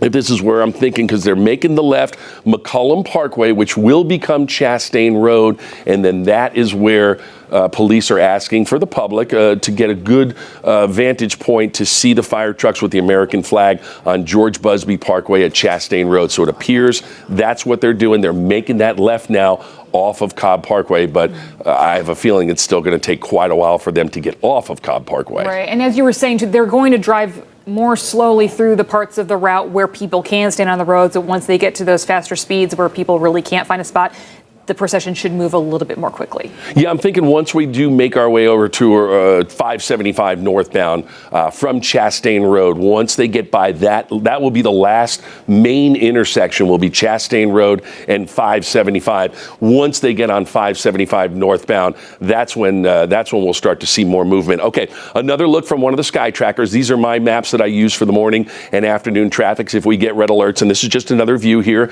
showing the fire trucks with their ladders extended and the American flag hanging there. Just an absolutely beautiful scene, and more folks lining the roadways. You look to the right or the left of your screen there, and you can see folks that are, out there to pay their respects. So let's get right to the main part, what we're talking about here. The funeral procession has left the church. It's leaving the church, heading south on Cobb Parkway. That's when they're going to make that left at Chastain Road. That's what we were just looking at from the chopper, from the sky tracker. It starts off as McCullum Parkway right near Highway 41, Cobb Parkway. Then it turns into Chastain Road as they will head over towards 575. This is the part right here with the fire trucks and the American flag where the public is invited to view Chastain at George Busby Parkway. Very, very busy intersection right there. Again, a lot of restaurants. If you want to head out now, you can certainly find a parking spot and make your way somewhere safe to watch. This is where things will start moving a little bit quicker. Once they get north on 575, again, we go through Woodstock, Holly Springs, and into Canton, where they'll exit Hickory Flat Highway. That is exit number 16, and then head west to the Georgia National Cemetery. And it's those smaller roads that I'm talking about where things are going to really start getting congested. Folks will have a lot of time out there to take pictures or pay your respects, do whatever it is you want to do. But that'll be a very slow part of this procession, trying to get from Canton over towards the Georgia National Cemetery. So be patient. A lot is going to be happening. We look to the left there. The sky tracker is up again. This is the lead portion of the procession with these motorcycle units here that are leading the way, and they are now heading onto Chastain Road. What my map was just showing, and I just want to mention that real quickly, we've had a major red alert down south with a tractor trailer wreck 85 southbound at Highway 74. They have just now reopened that interstate. There was almost 10 miles of backup down on that south side. Give that a while, folks, but they have just finally reopened that road.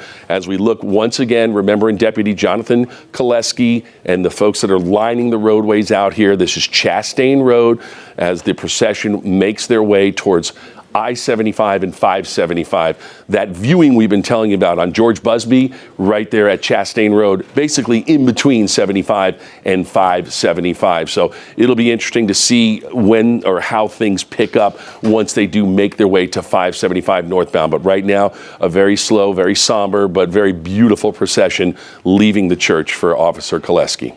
It was a little difficult to tell with the image that we had from the GDOT camera showing the fire trucks with the flag. It seemed like there were more people along that route than what we've seen. I would imagine that would be the case because, first of all, it's a little easier to get to. Also, it's at a part in the route where that's where they told people to go. So I know that once we get closer there, we will get a closer look at all the people who have come to pay their respects to the deputy. And then this right here is a shot of Busby Drive, which is going to be a part of that processional as well. You can see they're continuing to block the roads off, and you see the police vehicles coming through as well. Now, something I noted about this procession that I thought was, really beautiful is they have it led by those motorcycles, where there are dozens of them. Oh, at least, yeah. Yeah, and then all these different departments with their flashing lights, but. And here come the motorcycles we were just talking about. I mean, wow, looking at that is truly incredible. But then you see the hearse and the car that the family's in is at the end. And they have given it so much space, and they're driving slowly. And it's just giving people the opportunity to really take it in and to pay their respects. This right here, the beginning of that processional on Busby Road, and really pretty incredible, the show of support. Yeah, Obviously, someone holding an American flag there. As Crash had mentioned too, I mean, it's beautiful, but it's also, it's so striking and sad because they're doing this in a moment of sadness. And how often do you see officers and sheriff's deputies riding like this? This isn't something that we typically see, and it is heartbreaking, but at the same time, you take note that it is honoring the memory of somebody, that he deserves this. He died serving our community, and this is almost really the least that can be done for him, is showing him this amazing, beautiful procession and shutting down these roads and having the community come out and pay their respects. What a tribute to a great man. Yeah, and I mean, imagine what's going through their minds too. I mean, we've covered each, funeral processions before, and it's a very immense sense of silence and respects. And as these officers are driving through, whether in a motorcycle or one of these police vehicles, you've got to think that they're being reminded of the sacrifice that they're making every day, and how crucial this job is. How risky, and honoring Deputy Koleski's life as well. You can see on the right hand of your screen right now, there's people lined up kind of in a V formation. I've seen a lot of people giving a salute as well, not only to Deputy Koleski, but his family, and saluting his family for what they have given, what they have sacrificed as well. And if you are just joining us, we are covering the funeral and the procession of Deputy Jonathan Koleski. His services just ended roughly about 20 to 30 minutes ago, and we have had team coverage of these services and everything happening today since early this morning. One of the members of our team is reporter Dawn White. She is along the processional route, and she's going to join us live here to tell us a little bit more about what she's seeing there on the ground, when we will come up with her a little bit later. And if you did miss the services, the sheriff had said something at the service that really also I thought was very thoughtful. He said that Jonathan was family to all of us, to the Cobb County Sheriff's Office, and they're all grieving the loss of their brother and friend. September 8th was one of the darkest days in the Cobb County Sheriff's Office. And trying to find levity in that, trying to find some, remembering his humor in that is difficult because it does stem from something that was so dark and so tragic. Man, his family members displayed so much strength in speaking about him. Both of his sisters spoke at that funeral service, and you could tell it was hard to get through, but when they told stories about him, about their memories, they laughed. It was tears in their eyes, but it was joy in the memories of what they had been through together as children. I loved the story of his sister saying that their parents would go away and leave them alone and leave Jonathan to babysit. And then the second they peeled out of the driveway, Jonathan was launching them with couch cushions. What kids didn't do this, right? I mean, you wouldn't be a child if when your parents left, you got into some shenanigans there. And so he was no different than many of us in that sense, and had a really strong family bond. Yeah. Created those memories with his family. And so while a lot of people, most people here watching never knew him, they feel like they get a little bit more sense of who he was. And there is the hearse there carrying Deputy Jonathan Koleski.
You know, there's a real power in taking these moments of silence, because for all the hundreds of people who are out there paying their respects, man, you could hear a pin drop out there. You can. And you look at the people there with their hands over their hearts, their American flags, people, again, who never knew Deputy Koleski and who are there to pay their respects. Yeah, you can see that American flag hanging, 2 fire trucks there holding that up. And Crash Clark, we want to check back in with you now, because we know a lot of lane and road closures along this route as well, impacting folks. Yeah, and I want to show you one of the cameras that I have up right now, one of the sky trackers actually, and you look on the right side of your screen there, that box on the right side, all that traffic you're looking at is Cobb Parkway heading northbound. They are still holding traffic at Blue Springs Road and Cobb Parkway. That's right where the church is, because the procession is continuing. If you look on the other side of all that traffic there on the right side of the box, that is still the procession leaving the church. We had talked about hundreds and hundreds, possibly thousands of vehicles. This is what we're looking at, because we saw the front part of that procession going by Chastain Road and George Busby Parkway. That is several miles away from that church already. They crossed over 75, making their way onto 575, the lead part that we saw with the motorcycles, but there are still officers leaving, not just officers, but buses, friends and family, all leaving that church. So as you could see, traffic on the right stopped on Cobb Parkway northbound. The procession continues. And of course, Dawn White is along that processional route. We want to throw it out to you, Dawn. I know you're at a spot right here looking at what we're looking at here back in the studio, and it's just jaw-dropping and heartbreaking at the same time. It is, Crash. Those are the exact words I would use. You could almost like feel a pin drop out here. There are hundreds of people out here, their hats off, their hands on their hearts. I'm seeing a lot of people out here crying as well. We have a lot of former law enforcement officers out here, and one of them joins me now. He came out for this. This is Mr. Paul Mitchell. You are with Fulton County. Why was it important for you to come out? Just to show my support, the family and the other officers that worked with him. And I know you're retired, but what kind of danger did you feel like you felt that you can identify with these 2 fallen deputies? I went in did the same kind of job they did, and I had some risk, but luckily for me, I came home every day. These guys gave everything for us, and we need to support them. What were your emotions seeing the hearse go by, seeing this procession, a sea of blue out here? I'd rather see the deputies here, but this is nice as it can be with what we have. So prayers out to the family. And what message would you have for, the family and friends of the 2 fallen deputies? Just all the prayers in the world to them. If there's anything we can do, we got to do it for them, because they lost everything. So I don't know. And you said that you know someone who knew Deputy Koleski? Yeah, my wife is a court reporter at the Cobb County Courthouse, and Deputy Koleski was in court service for a while. She worked with him, so it hurt her pretty hard too. What kind of person did she say he was like? Just a great all-around guy, very professional, and just a lot of good things. That's all. I know we had talked about this earlier. What went through your mind when you heard what happened to Deputy Koleski? I sat there and teared up as I watched it on the news. I couldn't believe it was so senseless for such a minor bench warrant. This shouldn't have ever happened. We had also talked earlier about the brotherhood. You were sitting up on the hill earlier with some retired law enforcement from Cobb County. How does it feel with you all coming together to honor this fallen hero? Well, when something like this happens, there's not a Fulton County, Cobb County, Bartow. It's just one. We're all law enforcement, and we got each other's back. Okay, well, I appreciate your being out here and your talking to us. Thank you for showing it and supporting it. Thank you. Thank you very much. And you can see the sea of blue cars. The lights here continues to go by. And I'm seeing people across the streets. The group of young women over there, they were crying earlier as the hearse went by. Seeing a lot of people out here with their cell phones, a lot of American flags, and people out here today in force paying respect to this fallen hero. Savannah? John, thank you.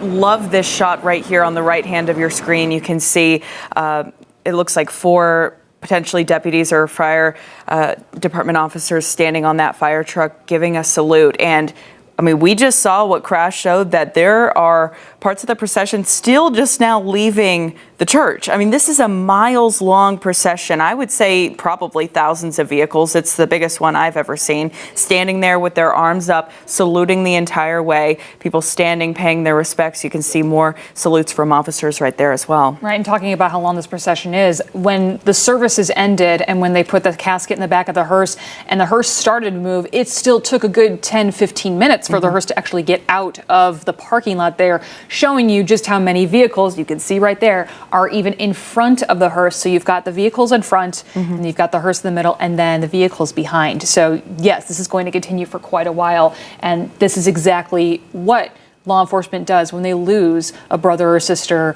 in law enforcement. They pay tribute as much as they can with as many people as they can have appear for it, showing their respect and paying their respects to that person. Yeah, right now we are showing you the processional for Deputy Jonathan Koleski, just laid to rest about an hour ago. Those services wrapped up. That processional now en route to Georgia National Cemetery. Yes, and that's right. With Deputy Koleski died on September 8th. We have been following the funeral and the procession here. They're taking him now to Georgia National Cemetery, where he will be laid to rest. We have been following this all day now, this procession carrying over a multi-mile journey here, paying their respects to Deputy Koleski, as will eventually pay respects to Deputy Irvin as well. Yeah, and our coverage of this procession is going to continue online and on your streaming apps.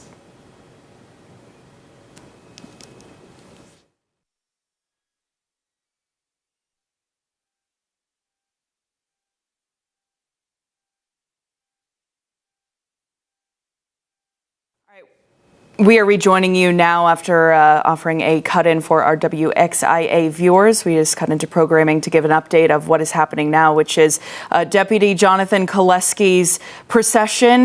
They are on the way to Georgia National Cemetery, and you can see, I mean, all these people all along the route. This looks like community members. We've seen a lot of law enforcement agencies as well, but a lot of people just stopping to pay their respects. On the left hand of your screen there, you can see where the fire department has risen up those arms to hang that American flag. And this is, we were just talking about, Kristen, an extremely long procession. We were looking at they were just leaving, some of them, the funeral home, and the funeral wrapped up at 1 p.m. and we're hearing 1,000 vehicles at least a part of this procession. I think that's the biggest one I've ever seen, and just the amount of people in this community who want to come together and pay respects is incredible, and it's got to be surreal for that family. Well, and Cobb County is not a small county, and Cobb County has a lot of people living in, a lot of law enforcement, and when something as tragic as this happens, being a police officer, being a sheriff's deputy, it's work that never ends. It's a 24/7 job. So it's not like people can just leave and go to a funeral. They have to make plans, and law enforcement wants Cobb County to be part of this. So what happens when you have the funeral of a fallen officer? Other departments come and fill in and take the reins so people from that department that's affected can be there. And so you may have noticed a majority of the cars that we have seen out there for law enforcement are Cobb County Sheriff's Office's vehicles. And you know, what is beautiful about that is that they are given the ability, because again, it's a 24/7, 365 job. This is not something that everybody can go to, and they make it so that can be possible, that everybody can go and pay their respects. And that is part of the reason why you will see this 1,000 procession. It is the Cobb County Sheriff's Office, and it's the sheriffs and police officers from across the country taking part in honoring his memory. And friends and family, of whom there were many at that funeral service. We heard from several of them, from Jonathan's sisters, his younger and older sister. His younger sister told a sweet story about how, this is my big brother. He's my hero. He always called me baby when he called on the phone. He said, "How's it going, baby?" Because she was always baby sister. Right.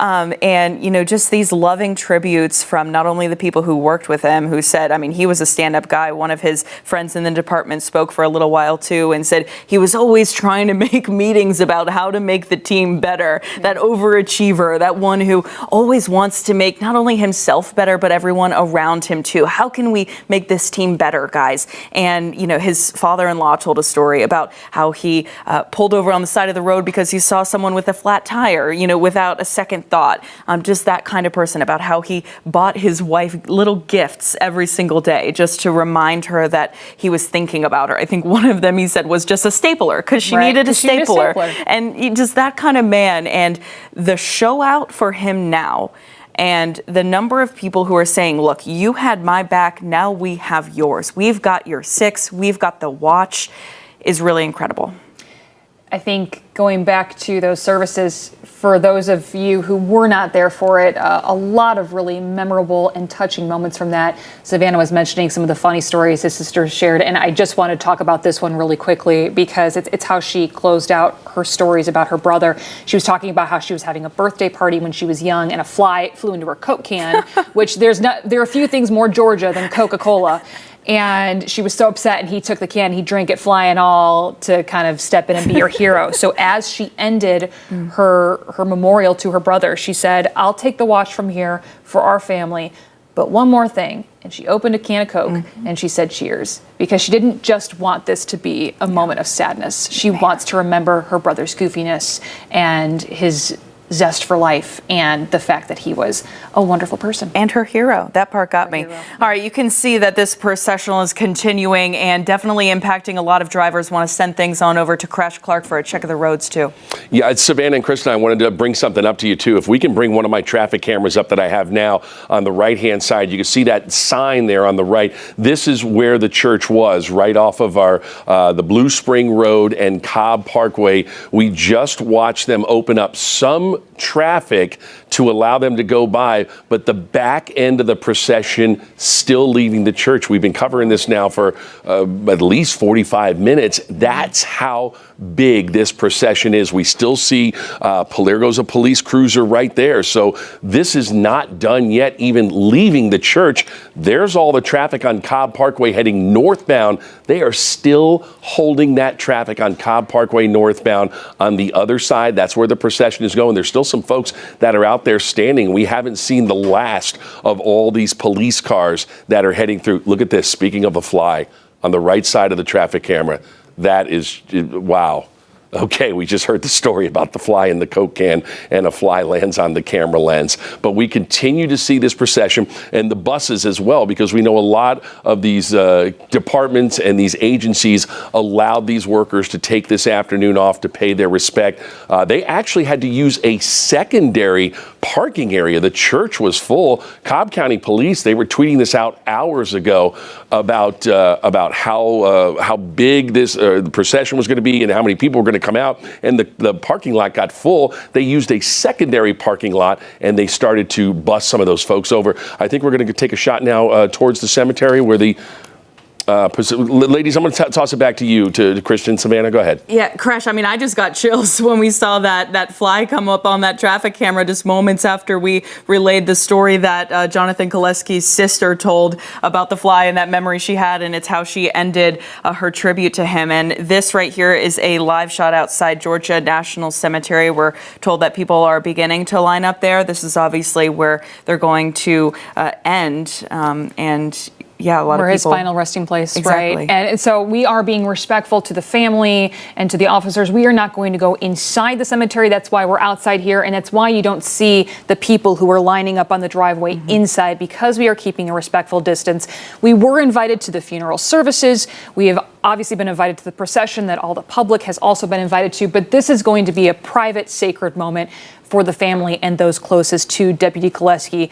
But we are there just to show you that this is where the procession will end. Yeah, and I think it was important to show this immense amount of support for the family and the friends and the people who love Deputy Koleski. It was something the departments wanted. It was something the families wanted, to not only have that huge service, have it streamed to thousands of people, and also to do this huge procession and have people standing alongside it. But you also have to remember, for all of this and all of the attention and all the flashing lights, that this is a family who lost someone that they loved. They lost a son, a brother, a friend, and so they want to have that private moment as well as they lay him to rest and say goodbye. Few of us will ever see a service like this for a loved one and a family member. I can't imagine the pressure it is to have something so public.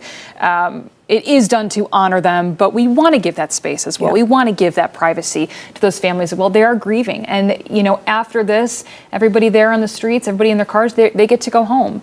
And Deputy Koleski doesn't get to go home. So when his wife and when his mother and his sisters leave the cemetery, they're leaving with a piece of them gone forever. So we really do want to focus on the fact for everybody at home that this is something to be respectful about. We typically don't see funerals on television.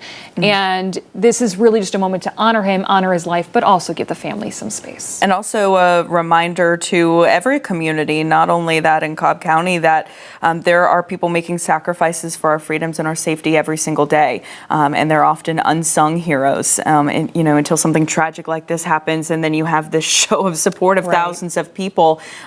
In his life, I wonder how much appreciation he's received. And so it's a reminder to show that support when you can, and to, on a personal note, love as much as you can. The people that you love in your life, your family, your friends, to make those memories and really embrace each other. You can see on the left hand of your screen some people holding that flag with the blue line on it. If you're not sure what that is, it represents the thin blue line of the police department and all the sacrifices they make. We're going to pull up this camera right here where I believe the hearse is about to pass. It just passed just over there in the left screen of our corner, but we will refocus again as the hearse continues to make its way. We will take some moments of silence throughout this procession to give you some moments as well to appreciate this honor. So this is towards the beginning of it. The hearse is a little bit more behind. When we see that, we'll give you a closer look and let you know. Again, as Crash had mentioned, traffic on the opposite side of the lanes stopped so that this procession can make its way to the cemetery here. Some moments that the Reverend took, was Reverend Mike Lynch, during these funeral services, a huge emphasis on God. And obviously, he is Reverend, I would expect that too, but I think it was almost as a comfort to people because he kept reiterating, this is the end for Deputy Koleski on earth, but this is not the end for him because he is going to be living on in a place without fear and without harm and without danger and watching over all of us. And I think that was also very important for people to hear as well, because it's so hard when you lose somebody, especially unexpectedly, and there's this need for comfort to know that this isn't the end. And he said something, he said, where John is now, it will never get dark again. Thank you for the hope of heaven. I don't know what we would do without it. Yeah, and Jonathan Koleski's sister, Megan, wrote his obituary, and in that obituary said that he was a very godly man and that was a huge part of his life. So I think it was appropriate that they ended on that in a very passionate prayer. I believe the hearse is coming up under this bridge here where we've seen these fire department officials, I believe, standing on top of that truck there, and they've been saluting a final thank you as the hearse and this procession drives by. And I believe that's Cherokee County, if I'm not mistaken. Yeah, Yep, Cherokee County. So again, showing you the multi-jurisdictional turnout here for this procession. This doesn't just affect Cobb County. This affects first responders everywhere. Yeah, people everywhere. I mean, it's just such a reminder of how quickly someone that you love and your protector and your hero in your own life can be gone, and definitely an appreciation for law enforcement as well. We're keeping a close eye out for that hearse as it passes. And it was interesting too, his wife, Amy, wore blue. I mean, it was a sea of black in that service, and she wore blue, and she said she was doing that to represent the thin blue line and the sacrifices of all law enforcement. So all of these agencies who are out here as well, and you can see many more alongside here, just you got to imagine how silent and heavy that moment must feel.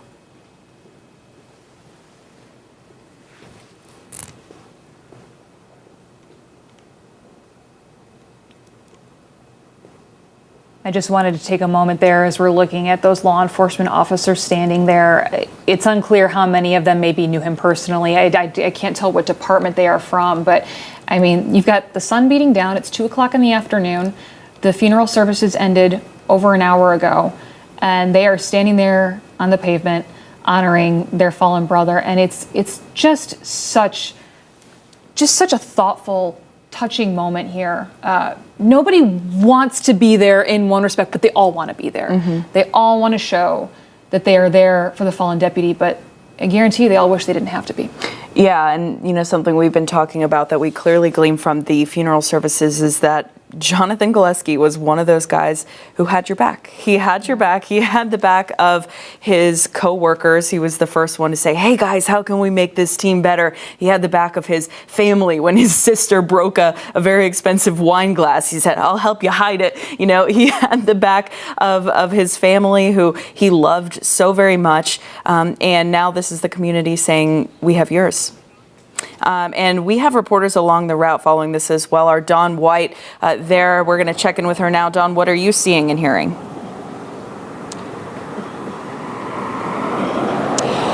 Well, the procession is continuing. We are continuing to see police vehicles going by here.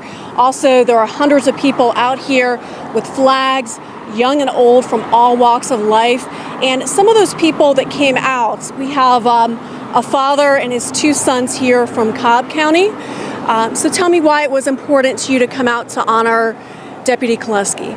I thought it was important to come out just to show the respect, give a few minutes is the least that we could do for all that these officers, law enforcement, do every day, going to work, not knowing if they're going to come home to their families. It's a tough job. It's underappreciated and very, very often not in good light from other people and given the respect that it should be given. So I thought it was very important to bring my two sons out and show our respect. It's the least that we could do. You said that your family, you have history being in law enforcement and also military service? Yes, I come from a family, my family has a long background of law enforcement and military, and I thought it was important to come out, and show respect for them as well. And then having that family background, what was it like? What were your emotions when you saw the hearse go by and continuing to see this procession here? Sorrow and pride. A lot of pride, bursting with pride. This officer gave everything, these two officers gave everything, these two sheriffs, and the ultimate sacrifice, just doing their job, knocking on a door, serving a warrant, and everything that transpired was uncalled for. And I just hope that the judges do their part, do their job, and send this guy away for life. This family will never see their loved ones. These children are without fathers now, and it's just heartbreaking. Why was it important to you to come out with your brother and your father? Like my dad said, I just want to come out and show support for the people who keep us safe every day, and just be there, when our city is, on its knees like this. So. What message would you have for Deputy Koleski's family? I'm very sorry for their loss, and it's heartbreaking, we stand with them, and hopefully they can, recover from this, and just really no words you can say, I guess. And I saw when the hearse went by, you had your hand on your hearts. Tell me a little bit about that. It's the same thing when, the national anthem's being sung. You just take your hats off, hands on your heart, it's a sign of respect, So that's why we do it. We appreciate you talking to us, and this crowd continues to be out here to pay respect to Deputy Koleski as he takes his final ride home. Dawn, thank you so much for that report and for connecting us with people who are there on the ground as we are here in the studios watching this from above. There, the sky view from our chopper here, showing the long route this procession is taking, and zooming in right there to see some of the vehicles coming by. Yeah, and those folks Dawn just talked to were saying, this is the least we could do. This is the least we could do, and just kept saying that over and over, which, for people in this community, so many never knew Deputy Koleski, but they know he was someone who served them, served their community and kept their own families safe on a day-to-day basis, as do so many other law enforcement officers. So saying this is the least we can do to come here and pay respects, to hold our hats, I believe that's the hearse right now also going under the bridge. So let's give a moment here.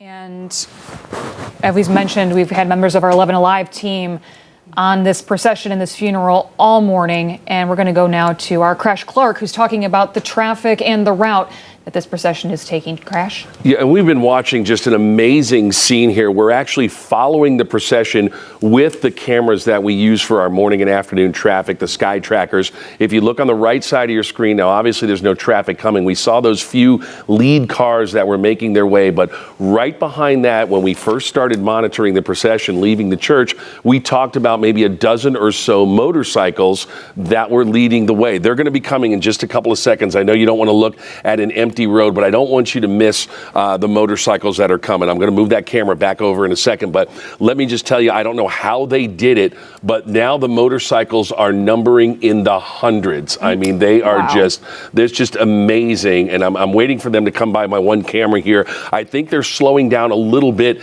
as they get towards Canton because they're getting ready to make that exit now pretty soon into Canton. I'm still watching some of these lead vehicles. Just hang with this for a second. I want to see these motorcycles go by because it's just there. All right, there you can see on the left side, you can see that from the sky tracker, and you can see how many are out there right now. Again, when we first started this, it looked like there were maybe a couple of dozen, but somehow or another, maybe other agencies joined this procession because they have held all traffic.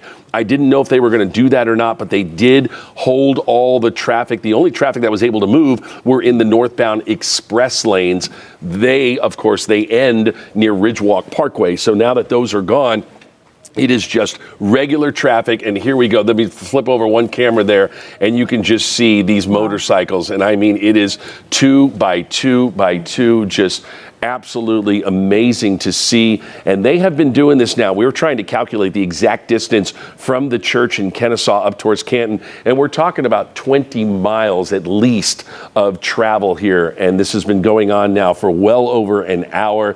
These motorcycles that are leading the way, and they're making their way into Canton right now. This is going to make that turn off of 575 at Hickory Flat, and once they do that, they will be heading through the main part of Canton. They'll go west on 140 over towards the funeral home and the National Cemetery. But we see the movement here. The motorcycles for us behind the scenes have just been absolutely fascinating to watch. The coordination of all of this, just the reverence of it, just the respect, and the people along the roadways and the bridges that have stopped. Even on the other side of the road, they didn't hold traffic on 575 South, but people pulled off to the side of the road, maybe not even realizing how long this procession is, and they stayed there and they waited and they watched. And as we said before, some with their hands on their heart, their hats off, even some salutes. So just a tremendous sign of support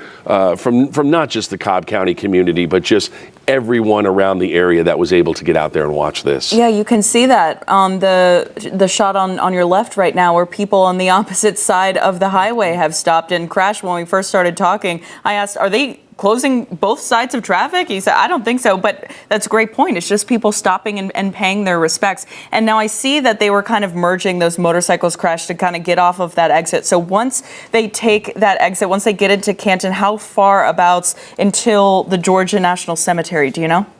Yeah, what's going to happen is when they do, and in fact, we're seeing the procession alone on one of my traffic maps that indicates where there's volume. The procession alone, even though it's moving, is showing a solid line of traffic from I-75 all the way to Canton, if that just gives you some perspective about how big this is. Now, once they do make this exit off of 140, this is Hickory Flat Parkway, it's going to come down to some pretty small rural roads. 140 itself is going to merge into Highway 20. That's Knox Bridge Highway. And again, a much smaller road. I would imagine, hopefully the Sky Tracker is going to stay up. I'm assuming it will. We're probably going to see a tremendous amount of people, just like we're seeing here on this bridge, lining over the top of 575. But once we get into this smaller part of Canton, I have a feeling we're going to see a lot of folks lining Knox Bridge Road, Highway 140, as they slowly wind their way over to the National Cemetery. And it's probably just a few miles. It's not that far outside of Canton, just west. You have to go on the other side of the river. And then once you do that, the cemetery is just to the north of Highway 20. It kind of changes names a few times. Highway 140, Highway 20, just west of Canton. But if you live anywhere in the area of Canton, you're familiar with those smaller roads. So this magnificent and monstrous motorcade and processional that we've been watching is really, it's going to make an impact on this small town as we continue to look at some of this. This is another Sky Tracker shot right here, and you can see the opposite side of traffic slowing down. Folks want to pay their respect, and it's just an amazing thing. And on the right-hand side, that's where we're going to see that procession make their way to that exit, Hickory Flat in Canton, and this thing will slowly start to get into the cemetery, into the parking area. But then you kind of got to wonder, my goodness, where are all these vehicles going to go? And right. I'm sure they've got something arranged for that. This has been such a coordinated effort. Everything is reopened on Cobb Parkway. Everything is reopened on Chastain Road and I-75. So we are seeing some of those roads that were blocked earlier in the day now reopening. And one shot that we looked at in particular was the fire trucks with the ladders up and the American flag. Actually saw a couple of heavy-duty wreckers extend their own arms and put up a flag themselves. So it's not just law enforcement that's out here or just the civilians in public. I mean, everybody is out here showing their respect. And there goes that motorcade on the left-hand side. There they are. The processional, and this is the part we've been watching here. This is the lead part with the motorcycles and the family right there with them. And as we can see now, they're making this turn onto 140 off of 575. So now they're basically within the area of Canton. So you can see some of these roads are going to get smaller. They'll hit traffic lights, but police will be blocking these intersections. So they will be able to make their way. And there are some folks lining the sidewalk right there. And I have a feeling we're going to see this from this point all the way to the National Cemetery. Yeah, I'm sorry, don't mind to cut you, but that's exactly what I was expecting now, because even just there at that moment, Crush, you said they turn on that road, all of a sudden you could see people again because they were on highways and there weren't a lot of people there. I do think we will see far more people coming out and paying their respects as we get closer to the cemetery there. And just a quick mention, you mentioned the motorcycles growing in size. I was able to count 88 at one point, and wow. I did not start at the beginning. So I know there are at least 88 motorcycles part of that procession route right now. And like you said, we started with a few dozen, so it certainly grew. And the left hand of your screen right now, that is the Georgia National Cemetery. That is where they're going to end this processional to lay Deputy Koleski to rest. That is where our coverage will end once they arrive there. Obviously, the family, the friends, the Sheriff's Department have invited us to cover the funeral and this procession. That's why we're bringing it to you live right now. But they have asked for privacy when they do finally lay their friend, son, brother, to rest there at the Georgia National Cemetery. And we're hearing from our photographer reporters who are there at the cemetery outside of it that people are already starting to gather. I think we see three, I believe, it looks uniformed like law enforcement. officers. Yeah, correct. I can see officers there. And one good point about what Crash was saying earlier, how are they all going to fit in there? I don't know that every single person in that procession is going to be at the cemetery services. But again, a very well coordinated event, very well organized. They're going to figure out a way to make this work. Yeah, and so many people people all along this procession just to pay their respects. Our Don White was down there earlier speaking to people who were saying, you know, this is the least that we could do. And, you know, they're just people who never knew Deputy Koleski, but who live in this community and know that he served to protect them and their families, and said, you know, this is the least I could do to come here to show my respects. His sons were there. They had their hats off and over their hearts. But this truly is an incredible motorcade right here. I've never seen anything like it. We're told more than 1,000 vehicles. For those of you who are just joining us, we have been covering the funeral services for Deputy Jonathan Koleski in his procession right now, where it seems relatively shortly they'll be making their way to the cemetery. Our Crash Clark was telling us this is now more the rural road part of this procession. We saw them come along highways. We saw them come out of the church from where the funeral was held. And there you see right there on the left side of your screen is the hearse that is carrying Deputy Jonathan Koleski. A little block right there from our chopper, but we are continuing to follow this as we have been all day. We're going into an hour and a half right now of this procession, Savannah. The funeral ended just about 1 o'clock. I'm curious if we still have Crash on. I'm curious about this shot we're seeing to the right now, where we have the American flag hanging from these fire trucks here, and it looks like traffic is resuming, so not sure if the procession is cleared through there by now. Yeah, it looks like most of it is, but we can still see, if you look towards the left of the tree there, you can still see some flashing lights. This may be some other cars, some other official cars that are still making their way through here, but the fire trucks, they have not left. We can still see the ladders are up, the American flag, and this was right where police were asking the public, hey, if you want to come on out, this is your best spot to come on out. There's plenty of areas to park, and a lot of folks did,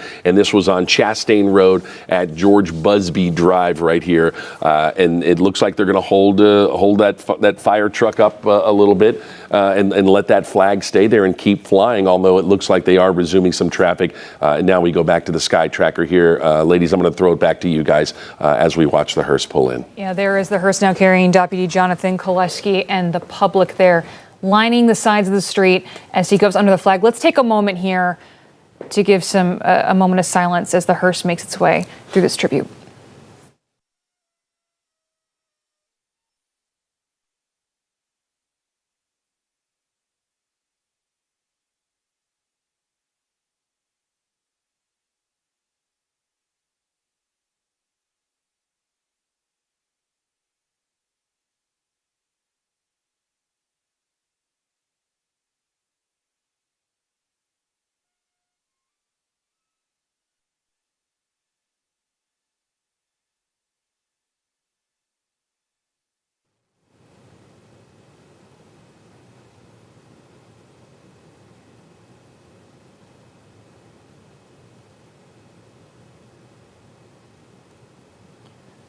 So once again, we are following the procession of Deputy Jonathan Koleski, who was shot and killed in the line of duty just last week. Sheriff Craig Owen saying at his funeral today, September 8th was one of the darkest days in the Cobb County Sheriff's Office. This is a scene and a sight Cobb County has not seen personally for more than 3 decades. That is the last time that a law enforcement officer was killed in the line of duty. It was 1990. So it's a rare thing for this to happen, and that is why you see such a show of support. There on your right side, you see people lining up, and there on the left side is the hearse carrying Deputy Koleski to his final resting spot, which will be the Georgia National Cemetery. Crash Clark has been following the traffic now for us, and also just keeping an eye on the route and telling us where this procession is going, a multi-mile route that really at the end of it, the tail end of it, is just now clearing some parts of Cobb Parkway, and will continue to go for several miles here. So Crash, what are you noticing right now in the cameras that you're seeing here, especially this one right here? This one's going to be the final camera that I'm going to have available as far as the lead part of the procession. And this is about 3 miles from the National Cemetery, right here off of Highway 140. It turns into Highway 20 at Butterworth Road. That's what you're looking at on the right side of your screen there. On the left side of your screen, Sky Tracker is still high above the lead part of the procession as they make their way down Highway 20. They will then make a right-hand turn onto Knox Bridge Road, and then that will take them into a very small road that actually goes directly into the National Cemetery. They'll cross over a little part of Lake Allatoona there, and then that's where they're gonna go, and it'll be directly a direct shot there. But the last camera, like I said, that I have, Highway 20, about 3 miles to the National Cemetery, and that'll take them to that is Scott Hudgens Drive. Will be off of Knox Bridge, and then that leads them directly into the National Cemetery, the Georgia National Cemetery.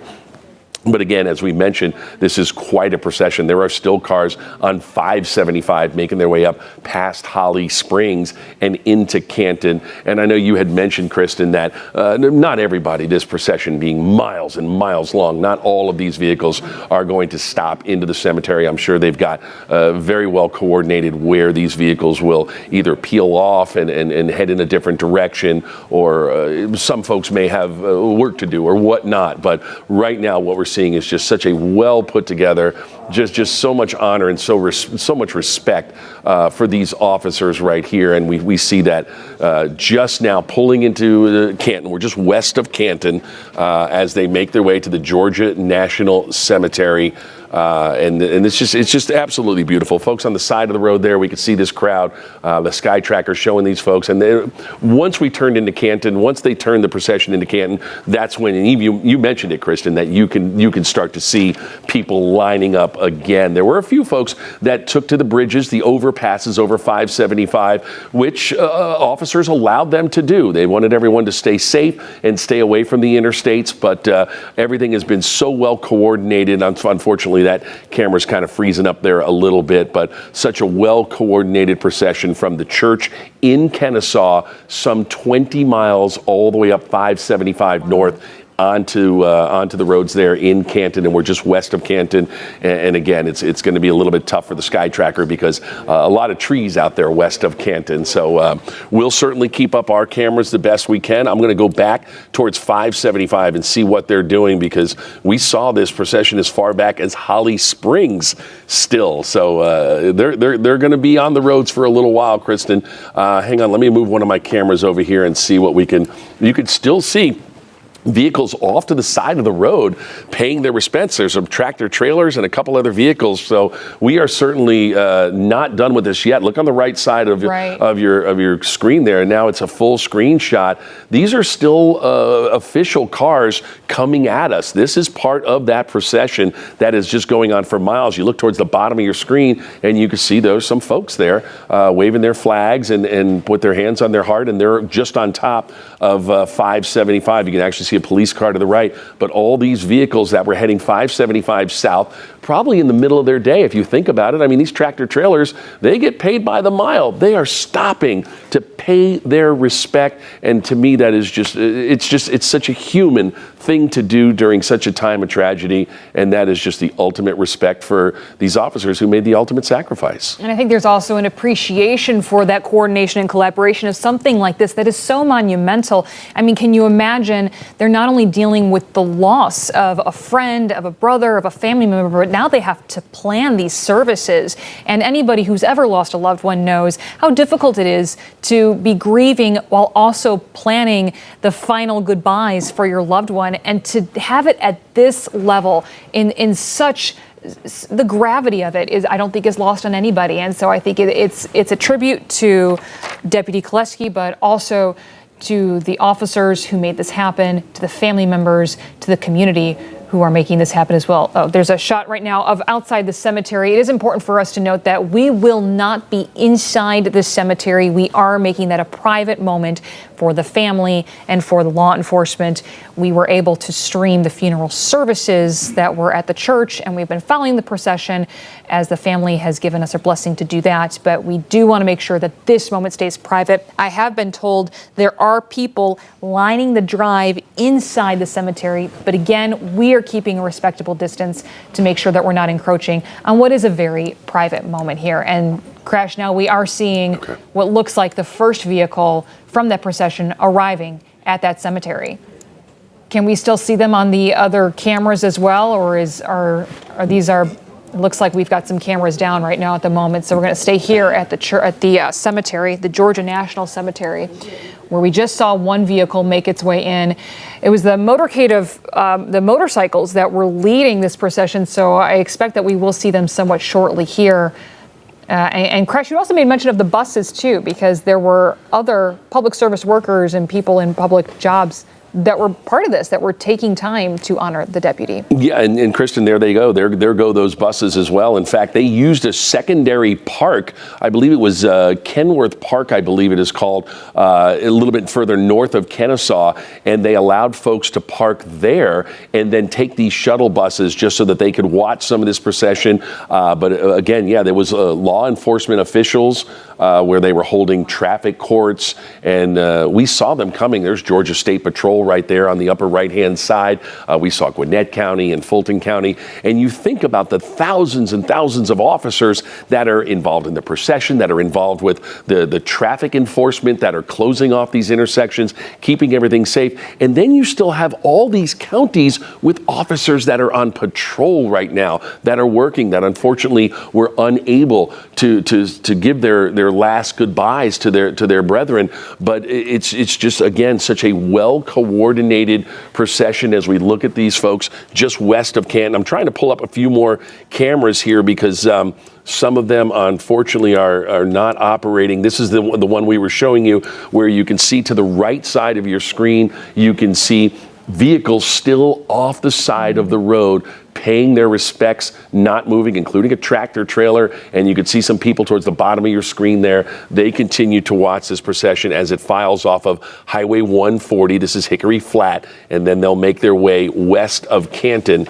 over towards the Georgia National Cemetery. I'm just going to continue to try and pull up some of these sky trackers as I normally do when we're doing the morning traffic, or if we have any kind of red alerts in the afternoon. We use the Georgia Department of Transportation and Coordination, and these are our sky tracker cameras that we have positioned all over the state of Georgia. But as you can imagine, there's a lot of folks that are probably trying to tune into these, so they're a little bit tough. In fact, the one that I had up, let me slide this thing over, this one right here that we're looking at on the upper right side of your screen, that's the camera that's going to be as close as I can get to the Georgia National Cemetery, and that one itself is probably a good 2 or 3 miles away. They'll make their way further down Highway 20. Knoxbridge Road is where they will then turn to the right and head up towards the National Cemetery. As we see on the left there, a few officers waiting again to coordinate this massive procession that we've been watching now for, as you mentioned, Christian, for well over an hour and a half. And it's just been such a somber sight to see,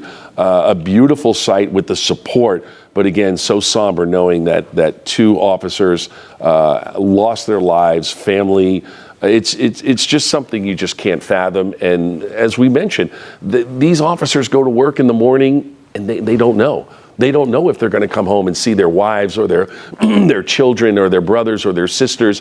They just don't know. And these officers went to serve a warrant. Nobody was home when they made the knock. They turned to return to their patrol cars, and they were ambushed. Just an absolute senseless tragedy taking the lives of these 2 heroes, and that is what's happening today. The world, the state of Georgia is out to honor these officers, and we've been following this right now, and hopefully these cameras are going to stay up here for you as we're getting closer and closer now to the Georgia National Cemetery. That will be the final resting place for Deputy Jonathan Koleski. And you mentioned, Crash, about the whole state being affected by this. The governor was actually in attendance today for the funeral services. He has ordered flags to fly at half staff today and tomorrow to honor Deputy Jonathan Koleski and Deputy Marshal Samuel Irvin Jr., his partner, who was also killed in that ambush that you were just speaking about. And earlier in the church, every seat seemed like it was filled inside, and it was the North Star Church. And so it just goes to show you what an impact this has had. I'm sure, honestly, if there were more seats, they would have been filled as well. I think it was probably at capacity for how many people wanted to show out and show their support. Crash had also mentioned earlier, when this procession started, there was maybe a couple dozen motorcycles at the start. Now we are seeing more than 88 of them. So at some point, they joined the procession route here. I do imagine that they will taper off as they get closer to the cemetery because I don't know how much room will be up there, as much as many people would want to be part of it and to say their final goodbyes. We are making this a private moment for the deputy's family, for them to say goodbyes and lay him to rest. One of the cameras you were showing, Crash, was near the Holly Springs Parkway. You were mentioning about how the cars were pulled over, and it appeared that the road was wide open, so that it was clear they were pulling over as a sign of respect, not as a sign of there's traffic going on, I'm not going anywhere. Right, they did, and we watched them. In fact, they just now pulled away because what we're looking at, if we want to get back to my cameras now, we're seeing traffic now being let through. They were holding all traffic on 575 North as they went through Woodstock and Holly Springs, and that's what we're looking at right now up towards Ridgewalk Parkway, which is the Holly Springs exit, and we're seeing this flow of traffic now starting to move. And I'll just slide over another camera, and that's the one that we were watching, where we saw just off to the side of the road right here. I'll just use my mouse to point the way, but off the side of the road, this is 575 southbound.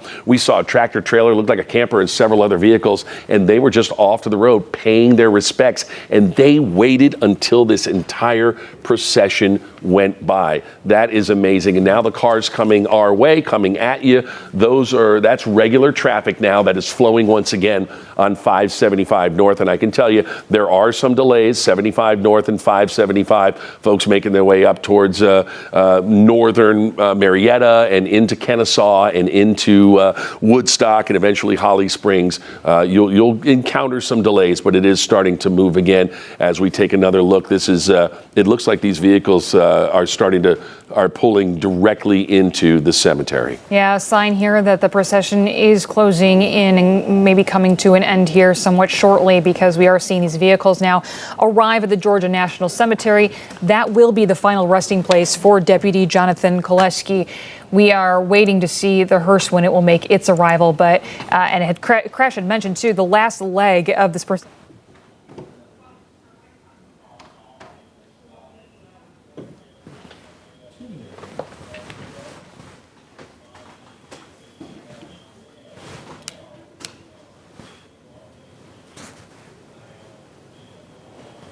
You saw there a little bit ago, we were showing you inside of the funeral here. We're continuing to show you the cars that are making their way through to the cemetery, as now it looks like regular traffic is coming close to resuming there on that camera on the right side. Cars in that procession speeding by a little quickly there.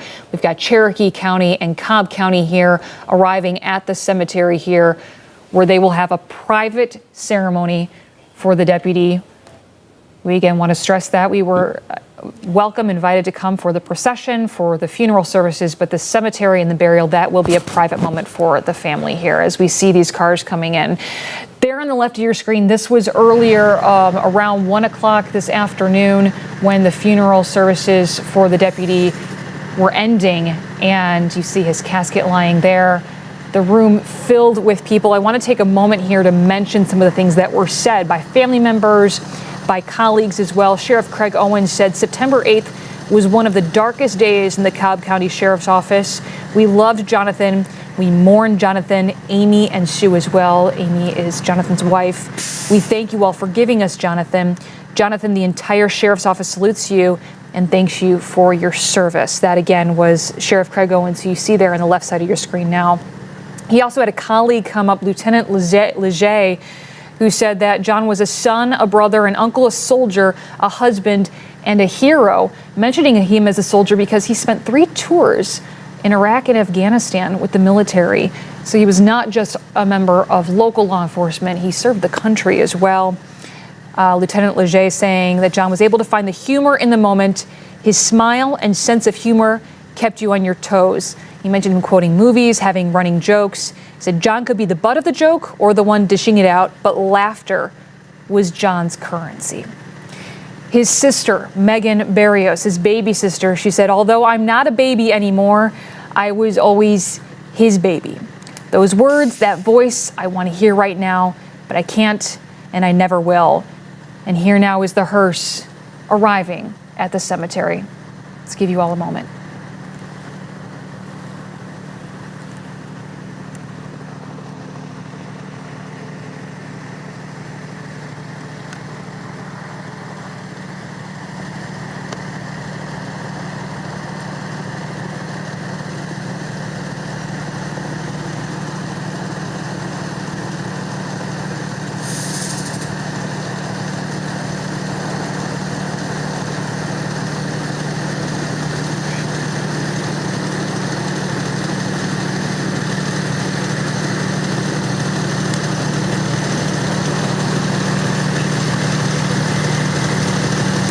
And there you see the hearse carrying Deputy Jonathan Koleski entering the cemetery there. We will give the family their privacy as they give him his final resting place. Remembering Jonathan Koleski from 1980 to 2022, we want to thank you for joining us in our special coverage honoring Cobb County Deputy Koleski.